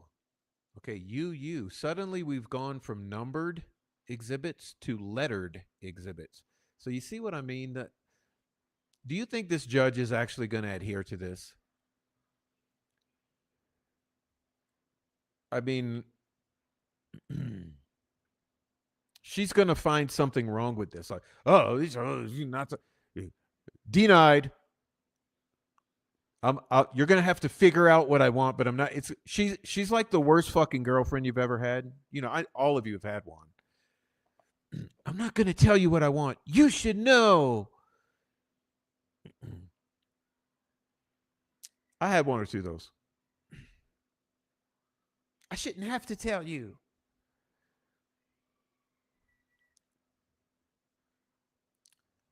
So good luck getting any of this. But yeah, you. So letter from Cheyenne to law enforcement about everything, quote unquote. Excuse me. I think we want that letter. I think we want the letter about everything from Cheyenne because remember, she allegedly has ties to these Kokomo Crew individual Vinlanders, meth dealers. She's also one of your witnesses. I think you'd want every single thing you could have on this Cheyenne character.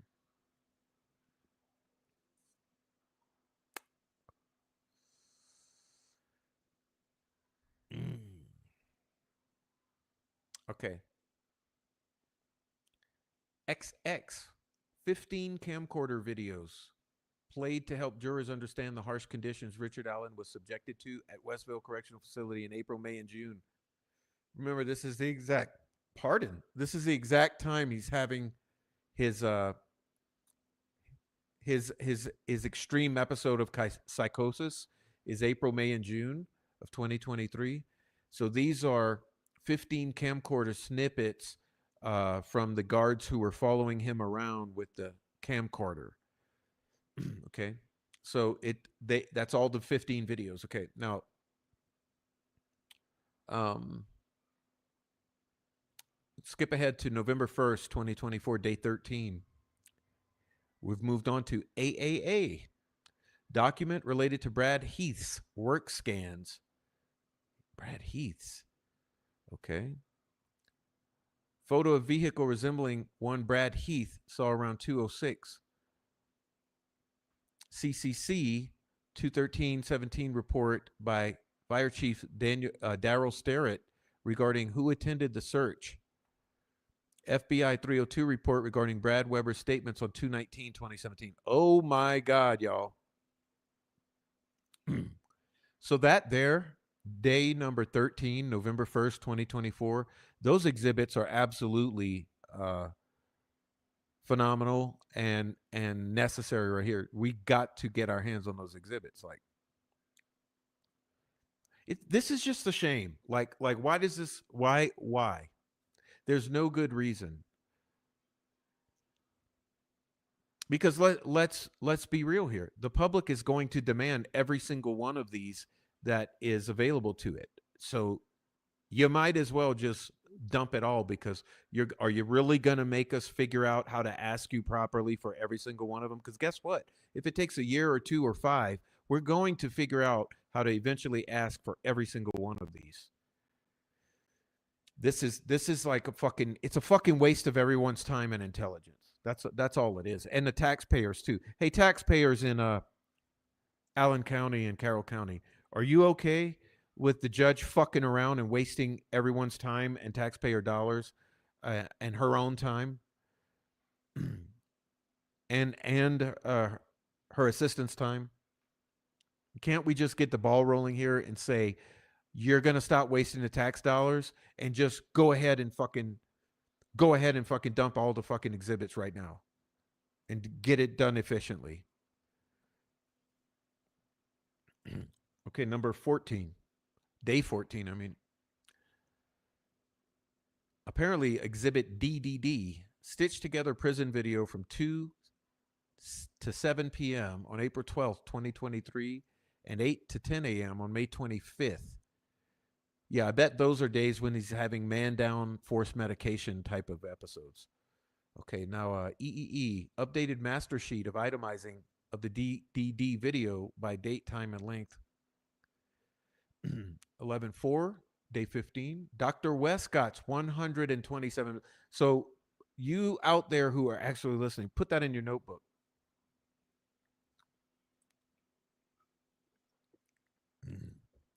That's a big one. That's a big one there. You remember, Dr. Westcott was the one who not only backed up Dr. Monica Walla's opinion that he was undergoing a major psychotic episode, but she doubled down on it and even amplified it. Dr. Westcott absolutely confirmed, yes, he lost his fucking mind, and he was in a bad way, bad shape. So you want the 127-page Dr. Westcott report.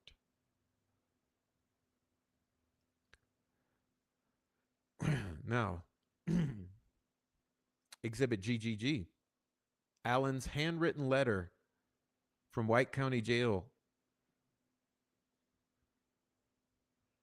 and Kathy Allen for comparison. I don't know. Printout of the objective personality test. Okay, whatever. Thumb drive of video in 5-minute chunks from hundreds of hours from surveillance cameras in Richard's cell to show his life between November 2022, when he was sent to Westville, until later in 2023 when he was sent to Wabash. and eventually to Cass County Jail. Yeah, you know why we want that? Because we want to be able to put that on the YouTubes and show the world what they will do to a pretrial detainee.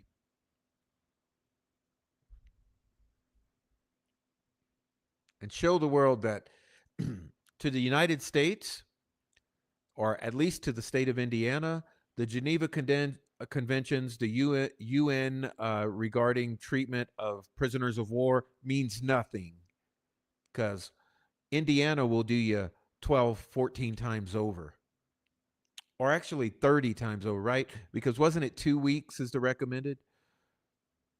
And not at all if you're in some type of mental handicap, mentally unhealthy position. Yeah, it was bad. It was bad. So we want to be able to show the world what they do to someone with mental health issues for 14 months or whatever it was.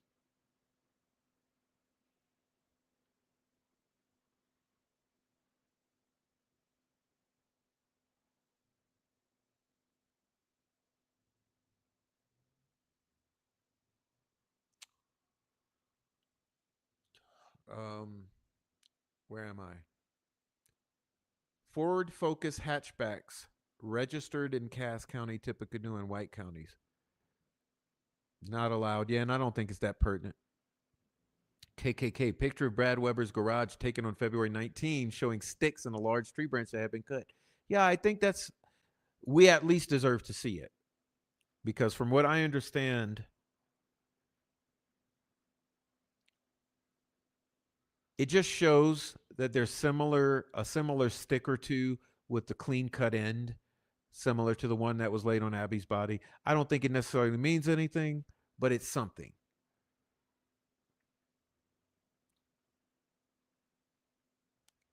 Now, here's something that does mean something.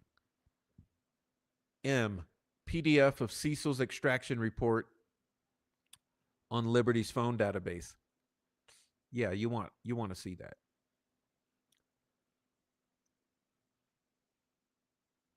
All right, entered on 11/6/2024, day 17. Pages pings to Liberty's cell phone on February 13 that were pertinent to the investigation.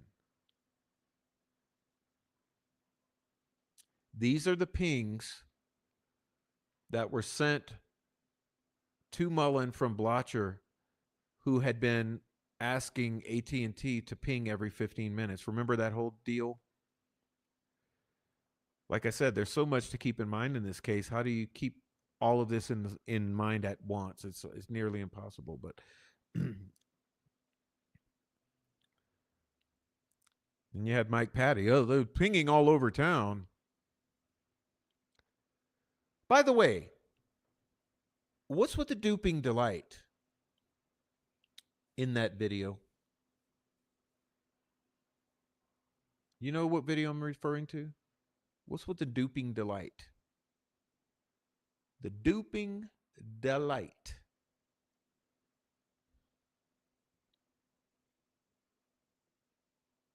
Every time we've seen duping delight, the parties are guilty who are doing the duping.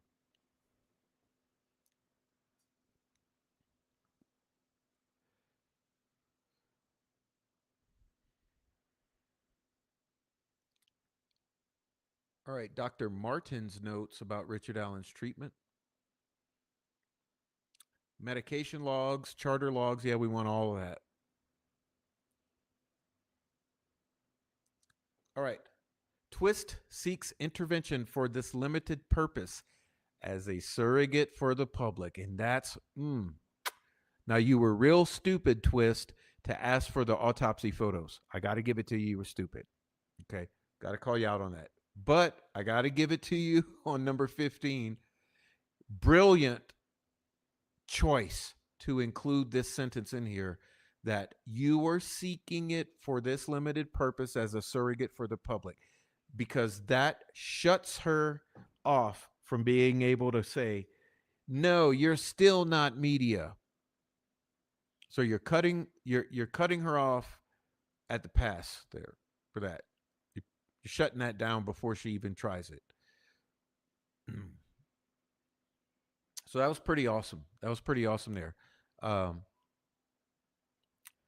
Basically, Twist is saying, I'm giving you the facts that I am media, but for the purpose of this intervention, I'm just going to say that I'm public. I'm acting as public. It's kind of a cute one. It's cute. Okay, it's cute. Now it says, grant Twist leave to intervene in the above caption cause for the limited purpose of seeking access to public trial exhibits. Compel the court reporter, this is the key, to provide Twist copies of the exhibits covered by the priority request as admitted at trial and not under seal at the court's earliest opportunity, which leaves a window open for the next fucking 6 months.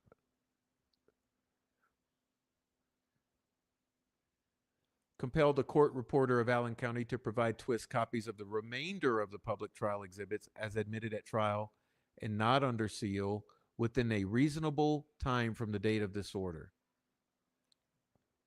So it's hearkening back to the original quest request, which was for the priority. Um, that was its original. That was Twist original request was for priority, a handful of exhibits, and now it's asking for everything else, and so it's asking basically for everything now that's not under seal. So I guess it did list all of the autopsy images and stuff that they know they're not getting in the crime scene photos, but it's going to leave it to the discretion of the court as to, or the determination as to what's under seal and what's not. But anyhow, that covers that. Now, just give me a moment.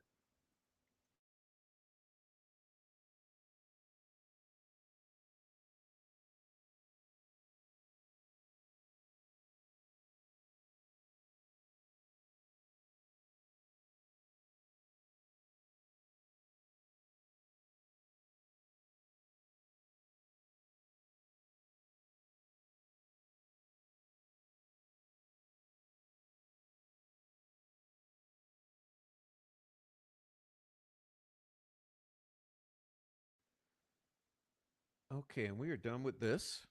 Good to see that we are done with it. And that was a good quick one, right? That was a quick one. It took long, but my shoulder's hurting, and I'm still trying to figure out this new setup. But that was good. We got through it. And there are some things that are very interesting to me in there. I'm particularly interested in all the forensic stuff, so I want to know about those fibers on the girl's hands and arms, you know. I want to know about the rape kits, and I want to know about all of the Celebrite extractions and the other extractions and the phone dumps and the original videos and the metadata and the original pictures and the blah, blah, blah. All of the matter of fact stuff, that's what I'm prioritizing. In addition, it would be pretty interesting to get some of the medical, Westville, Richard Allen stuff, or the phone calls. I'm actually not as interested in those, but what I am extremely interested in are the videos of the interview with Holman and whoever else, because as I said, the world needs to be able to see those interrogations and how they went and how it all actually went down. The world needs to get to see all the digital forensics, all the traditional forensics. I'm telling you. You see, we're still operating deaf, dumb, and blind. We know is what's been on social media all these years. That's how we're functioning. Now, that being said, we know that there's been a lot on social media all these years. So that's where the defense really fell short. And look, there's plenty who are butthurt out there because I tell the truth, matter of factly, no matter if it hurts your feelings or not. For instance, I do think Keegan Klein was involved. I do think the Dropbox is involved. I do think Reese Davis is giving us half the truth. Remember, with all of this, they give us half the truth. They always mix in the bullshit with the truth to make the bullshit more credible and to make the truth cloudy. But I think, as a matter of fact, I think there is something there to the Reese Davis and all that, and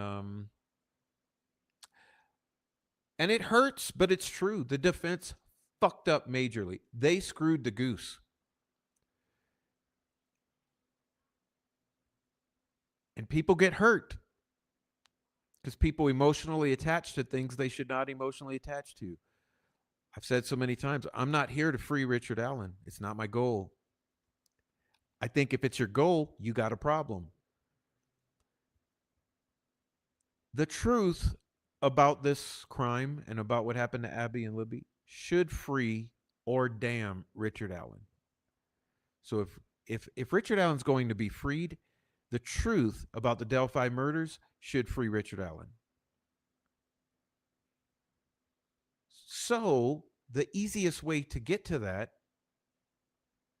is to have your agenda be the truth about what happened to Abby and Libby in the Delphi murders and allow that to free Richard Allen. And part of telling that truth is that the defense fucked up majorly. They could not have fucked up more.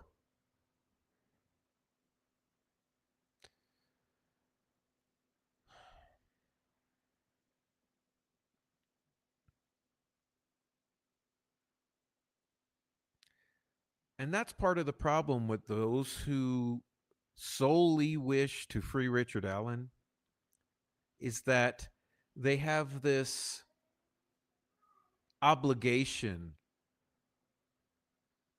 to defend the defense because they feel their primary motivation or obligation is freeing Richard Allen. That the defense is the only way to do that.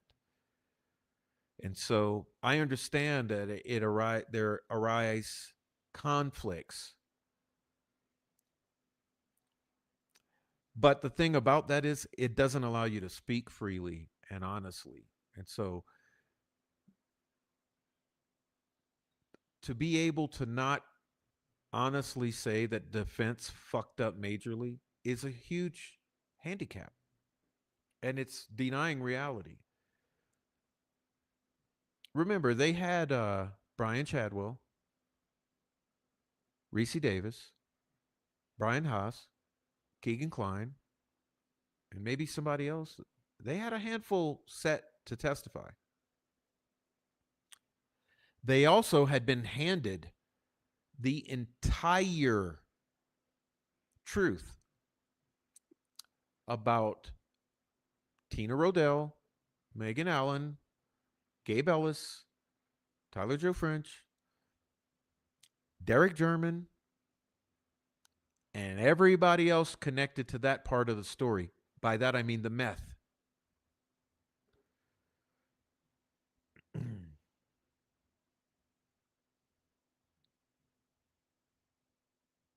You see, these people ain't stupid.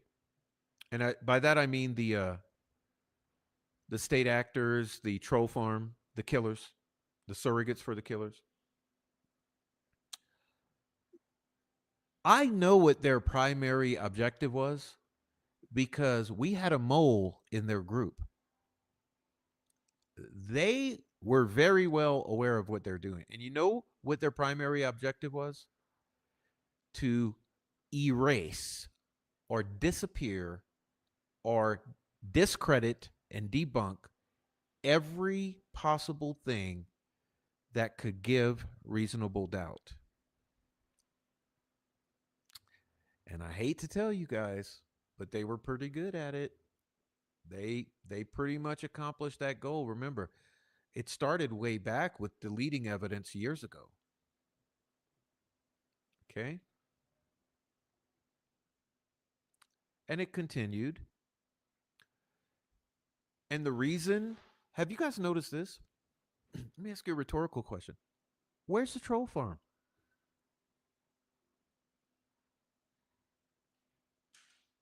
Where's the troll farm? You see,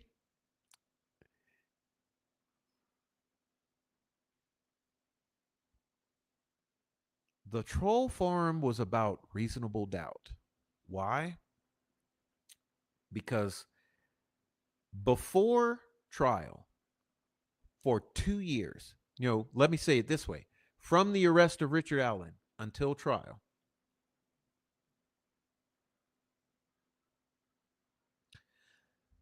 their number one concern was influencing potential future jurors. How do I know? Because they constantly said it. So what happened? The troll farm set about attacking us ruthlessly because we had voices which could add a smattering of reasonable doubt in these potential future jurors. So they came around, threatened to kill us, threatened our children, threatened our parents, threatened our neighbors, our jobs, our spouses, ruined lives.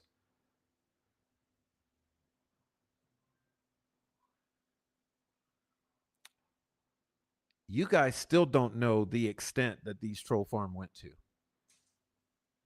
And trust me, I'm going to show you that day is coming. I've just been busy dealing with keeping up with the news. But the day is coming when I show you exactly the types of things they did and how they did it. And it was unbelievably nefarious. They call police.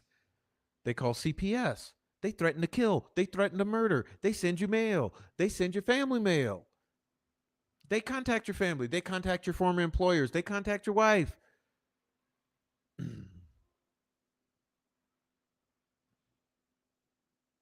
They spread lies. They make you a child predator, a child molester, a this and a that and a that and a damn near a killer.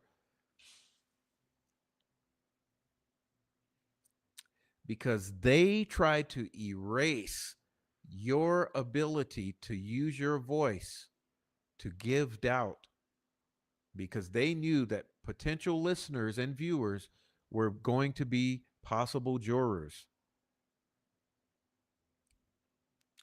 So what happened?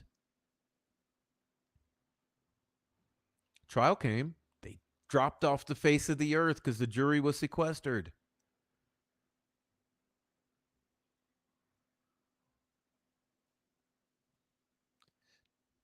And I always ask this question when I talk to people about this. I say, let me ask you this. What kind of fucking murder of two kids have you ever seen anything this insane over? And no one ever has an answer. Never. None. It doesn't happen. Which is your answer? It never happens. The only time it happens is in a major cover up.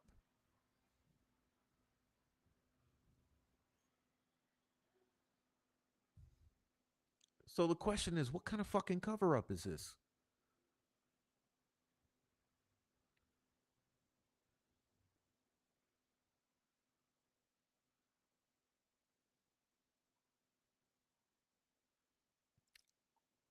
Children die every day.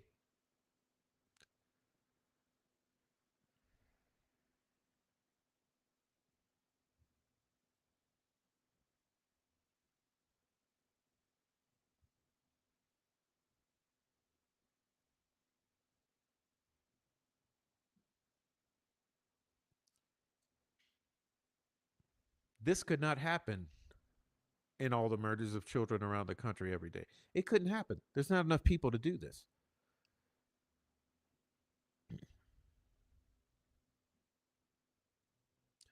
It's very rare that you have a cover up of these proportions, such that you have an entire troll farm pushing a narrative, attacking, discrediting, trying to erase reasonable doubt from the potential future jurors. And what you had was a multi level campaign.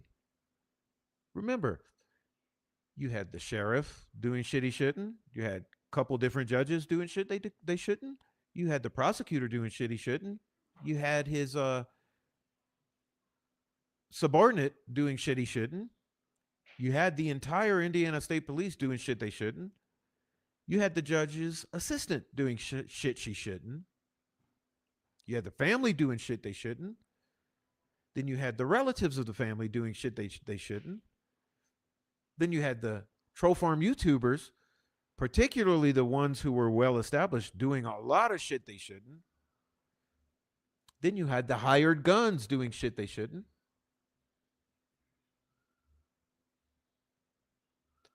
You see, every level was controlled and still is.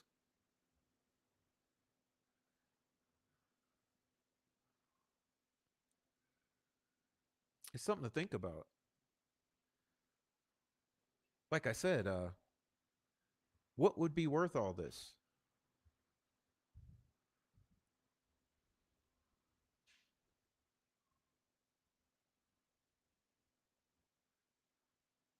And I guess you're still not getting. I feel like you're still not getting it. Like you have to understand when I say troll farm, first thing you erase is the fact that it's organic, not organic. It's a coordinated front, a campaign. Now, where do these people come from? Like I said, if in my little scenario earlier, if I was going to set up this scenario where I pass out cutting grass, I got five of you out of my chat. You know, I said, hey, you out of my chat. You do this, you do this, you do this. Well, when these people from the state of Indiana were trying to set up this cover up, where do you think they found people?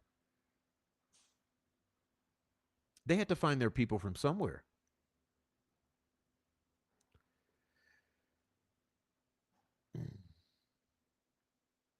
And that's where I'm going to leave it hanging because I'll leave it to your imagination where these people come from. Remember, I've always said some were paid and some were otherwise incentivized. Well, there's a whole lot could incentivize people.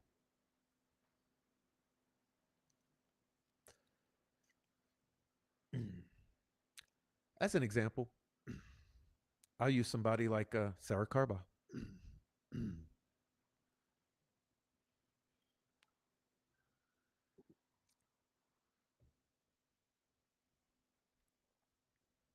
Anyhow, I'll leave it at that. I don't want to get too deep into those woods, but well, I've appreciated everyone being here tonight. Um, Maybe next time I'll have my setup even better. I think I'm starting to get comfortable with this. This was new to me. It's like riding the bike for the first time in 50 years. I didn't even know if I'd be able to make it. But this right here, it's all feeling like I can do it next time and have it run even smoother. And so, yeah, I want to thank you guys. I especially would like to thank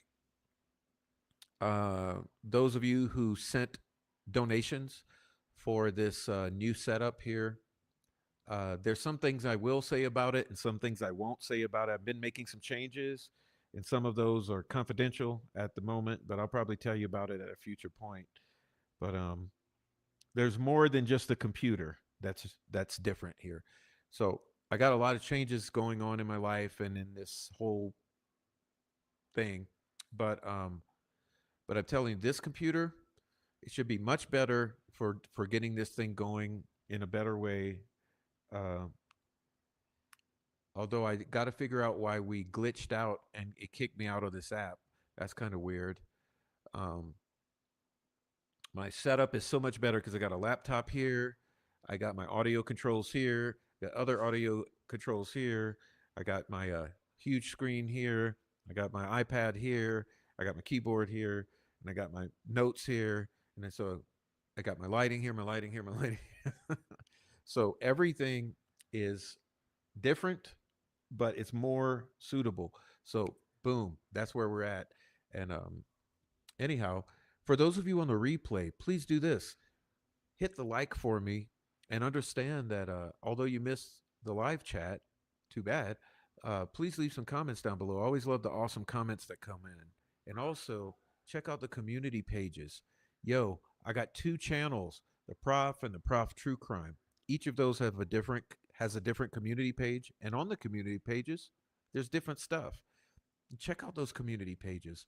There's some pretty awesome stuff. Recently, I've put some excerpts from the linguist report, and trust me, there's more. That's just the first installment. Particularly concerning are some claims in page one of the linguist report, which you'll see on one of my postings, where some major concerns with the case are looked into or elaborated, um, or pointed towards. And then on the other little Prof True Crime channel, I put the occult references in the linguist report, and that's pretty damn awesome too, because you'll understand that 5 years before the Franks Memorandum came into existence, um, this forensic linguist understood that there were Vinlander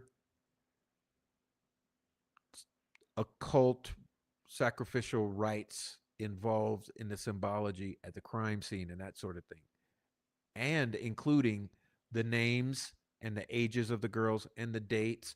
And so you guys take a look at that stuff if you don't. Anyhow, you can also support the channel. Please do support the channel. Hit the Cash App at Coffee for Prof.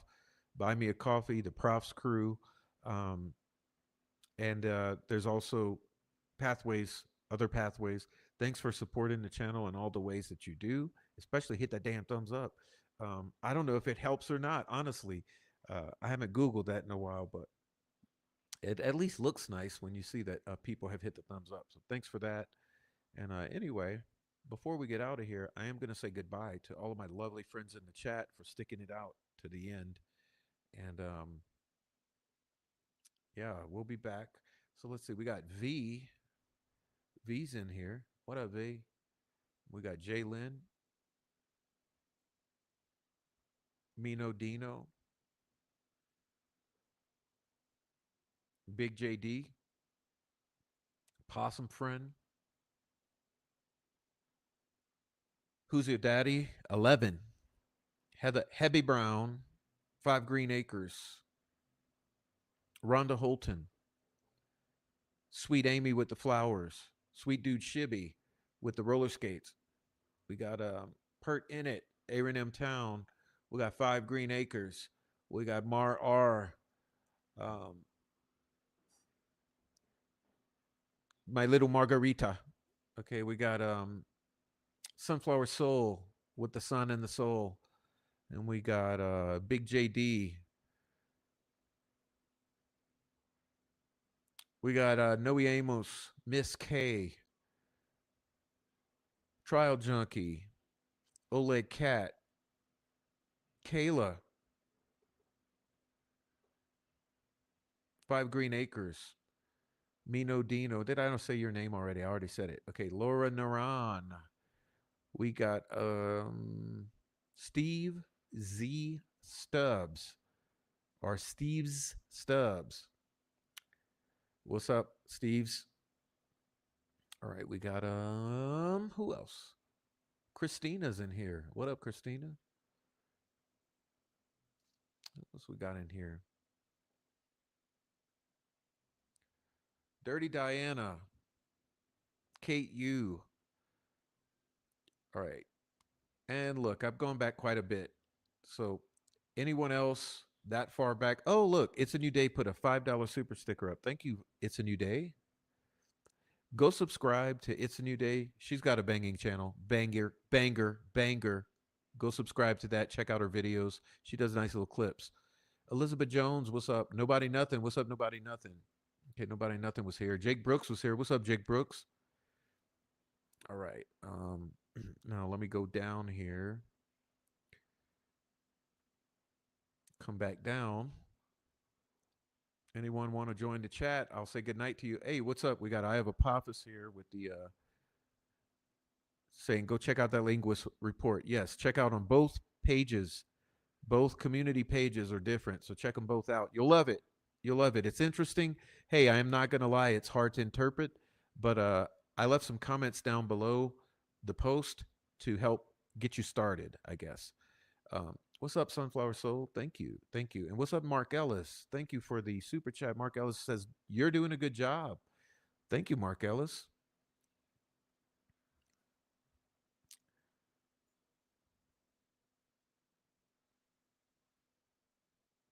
Mark Ellis getting an MVP award, yes, for supporting the channel.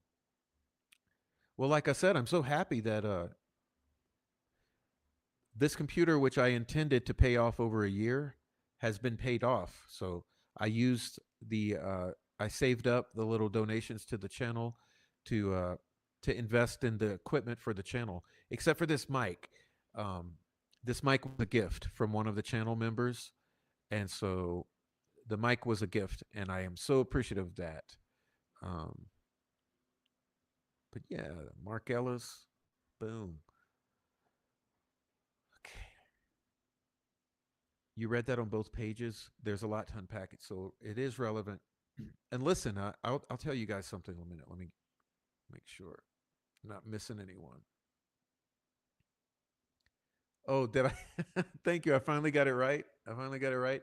Steve Stubbs, not Steve Z Stubbs. Thank you. Finally got it. It'll take me a while, but I got it. Thank you, Steve's. Okay. We got Michelle. Look at here. I'm Kiara's sister. He was a YouTuber.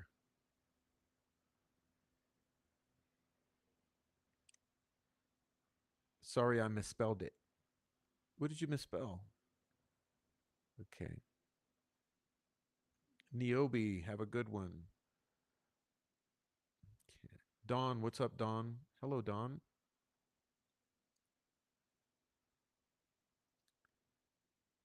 Stubbs. Okay.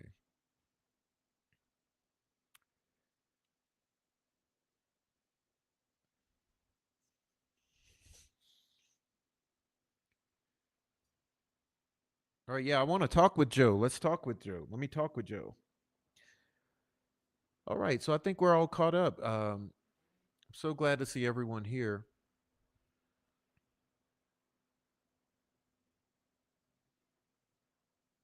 All right, Niobe, I'm sorry. Whatever you're trying to do, it looks like you're having problems.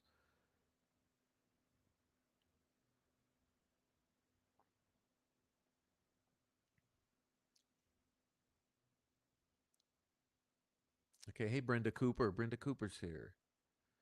Right, so I think I caught everyone. If I missed you, sorry I missed you. Okay. So Michelle says Michael was your brother. Let me see.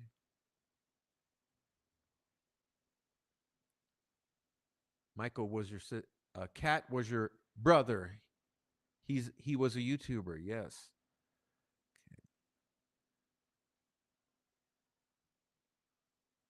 All right. What's up, OLED Cat? Thank you for liking the new setup.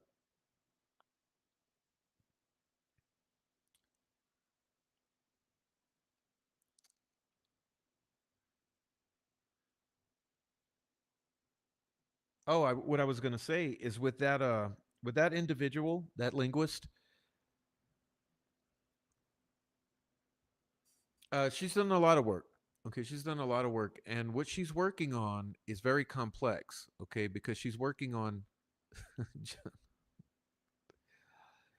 almost like all crimes in North America, and that are major, and then breaking them down and establishing connections and similarities where they exist. Um, so I hope you enjoy those community pages. And you know what's the funny thing? They go back quite a ways in time. Okay. They go back quite a ways in time, that community page. So I was exploring them the other day. Um, what's today? Monday? Last week, I was exploring my community pages, and there's a lot there. So if you're bored, you want to do some reading, go back in time, scroll down those community pages. You'll find things. And anyhow, so I'm so glad to see everyone. Oh, thanks, Steve. Steve sent a super chat or super sticker. I can never tell the difference. But Steve's, thank you. All right, let's see. Okay. Um, yeah, I got a little distracted now. Hebby says, Michelle, I really enjoyed his channel. He seemed truly kind. Okay. All right, y'all. So God bless. See you next time. And hopefully we get some more news. This was pretty interesting. I'm so fascinated, like I said, by the forensics, both the fibers and the hairs and the DNA on the girls, and also the why is my phone going off? Come on, I thought I muted it. Um, and also the digital forensics, which we all deserve to be able to explore for ourselves in terms of phone dumps, metadata, and all of that stuff. And if we ever get to see it, you know what my suspicion is. I think you already know what my suspicion is. If we ever get to see that, I'm pretty sure it's gonna immediately cause problems because I don't really know how much confidence I have that any of that is authentic. And that's why it's important that we be able to have it forensically examined ourselves out here in the real world. So let's see it.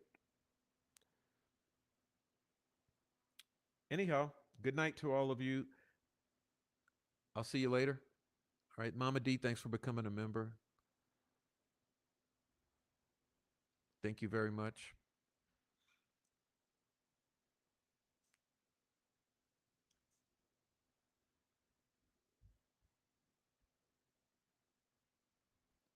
Oh, by the way, Five Green Acres. Yeah, I got some emails. That's another thing. I got some very, very interesting emails.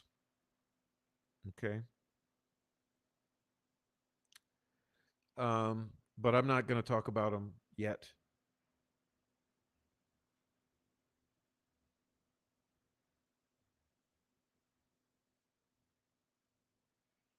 So,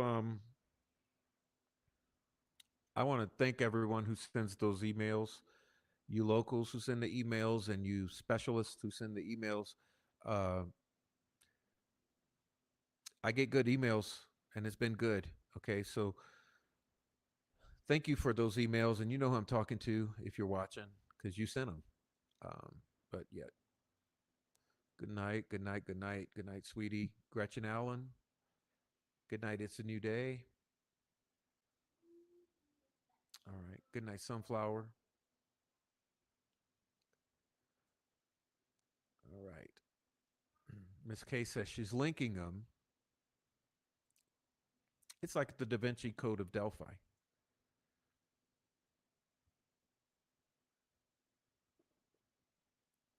All right. So I'm out of here. See y'all later. Thank you, Amy, for being here and doing what you do. I'm out of here, y'all. Let me get this music going. Let's see.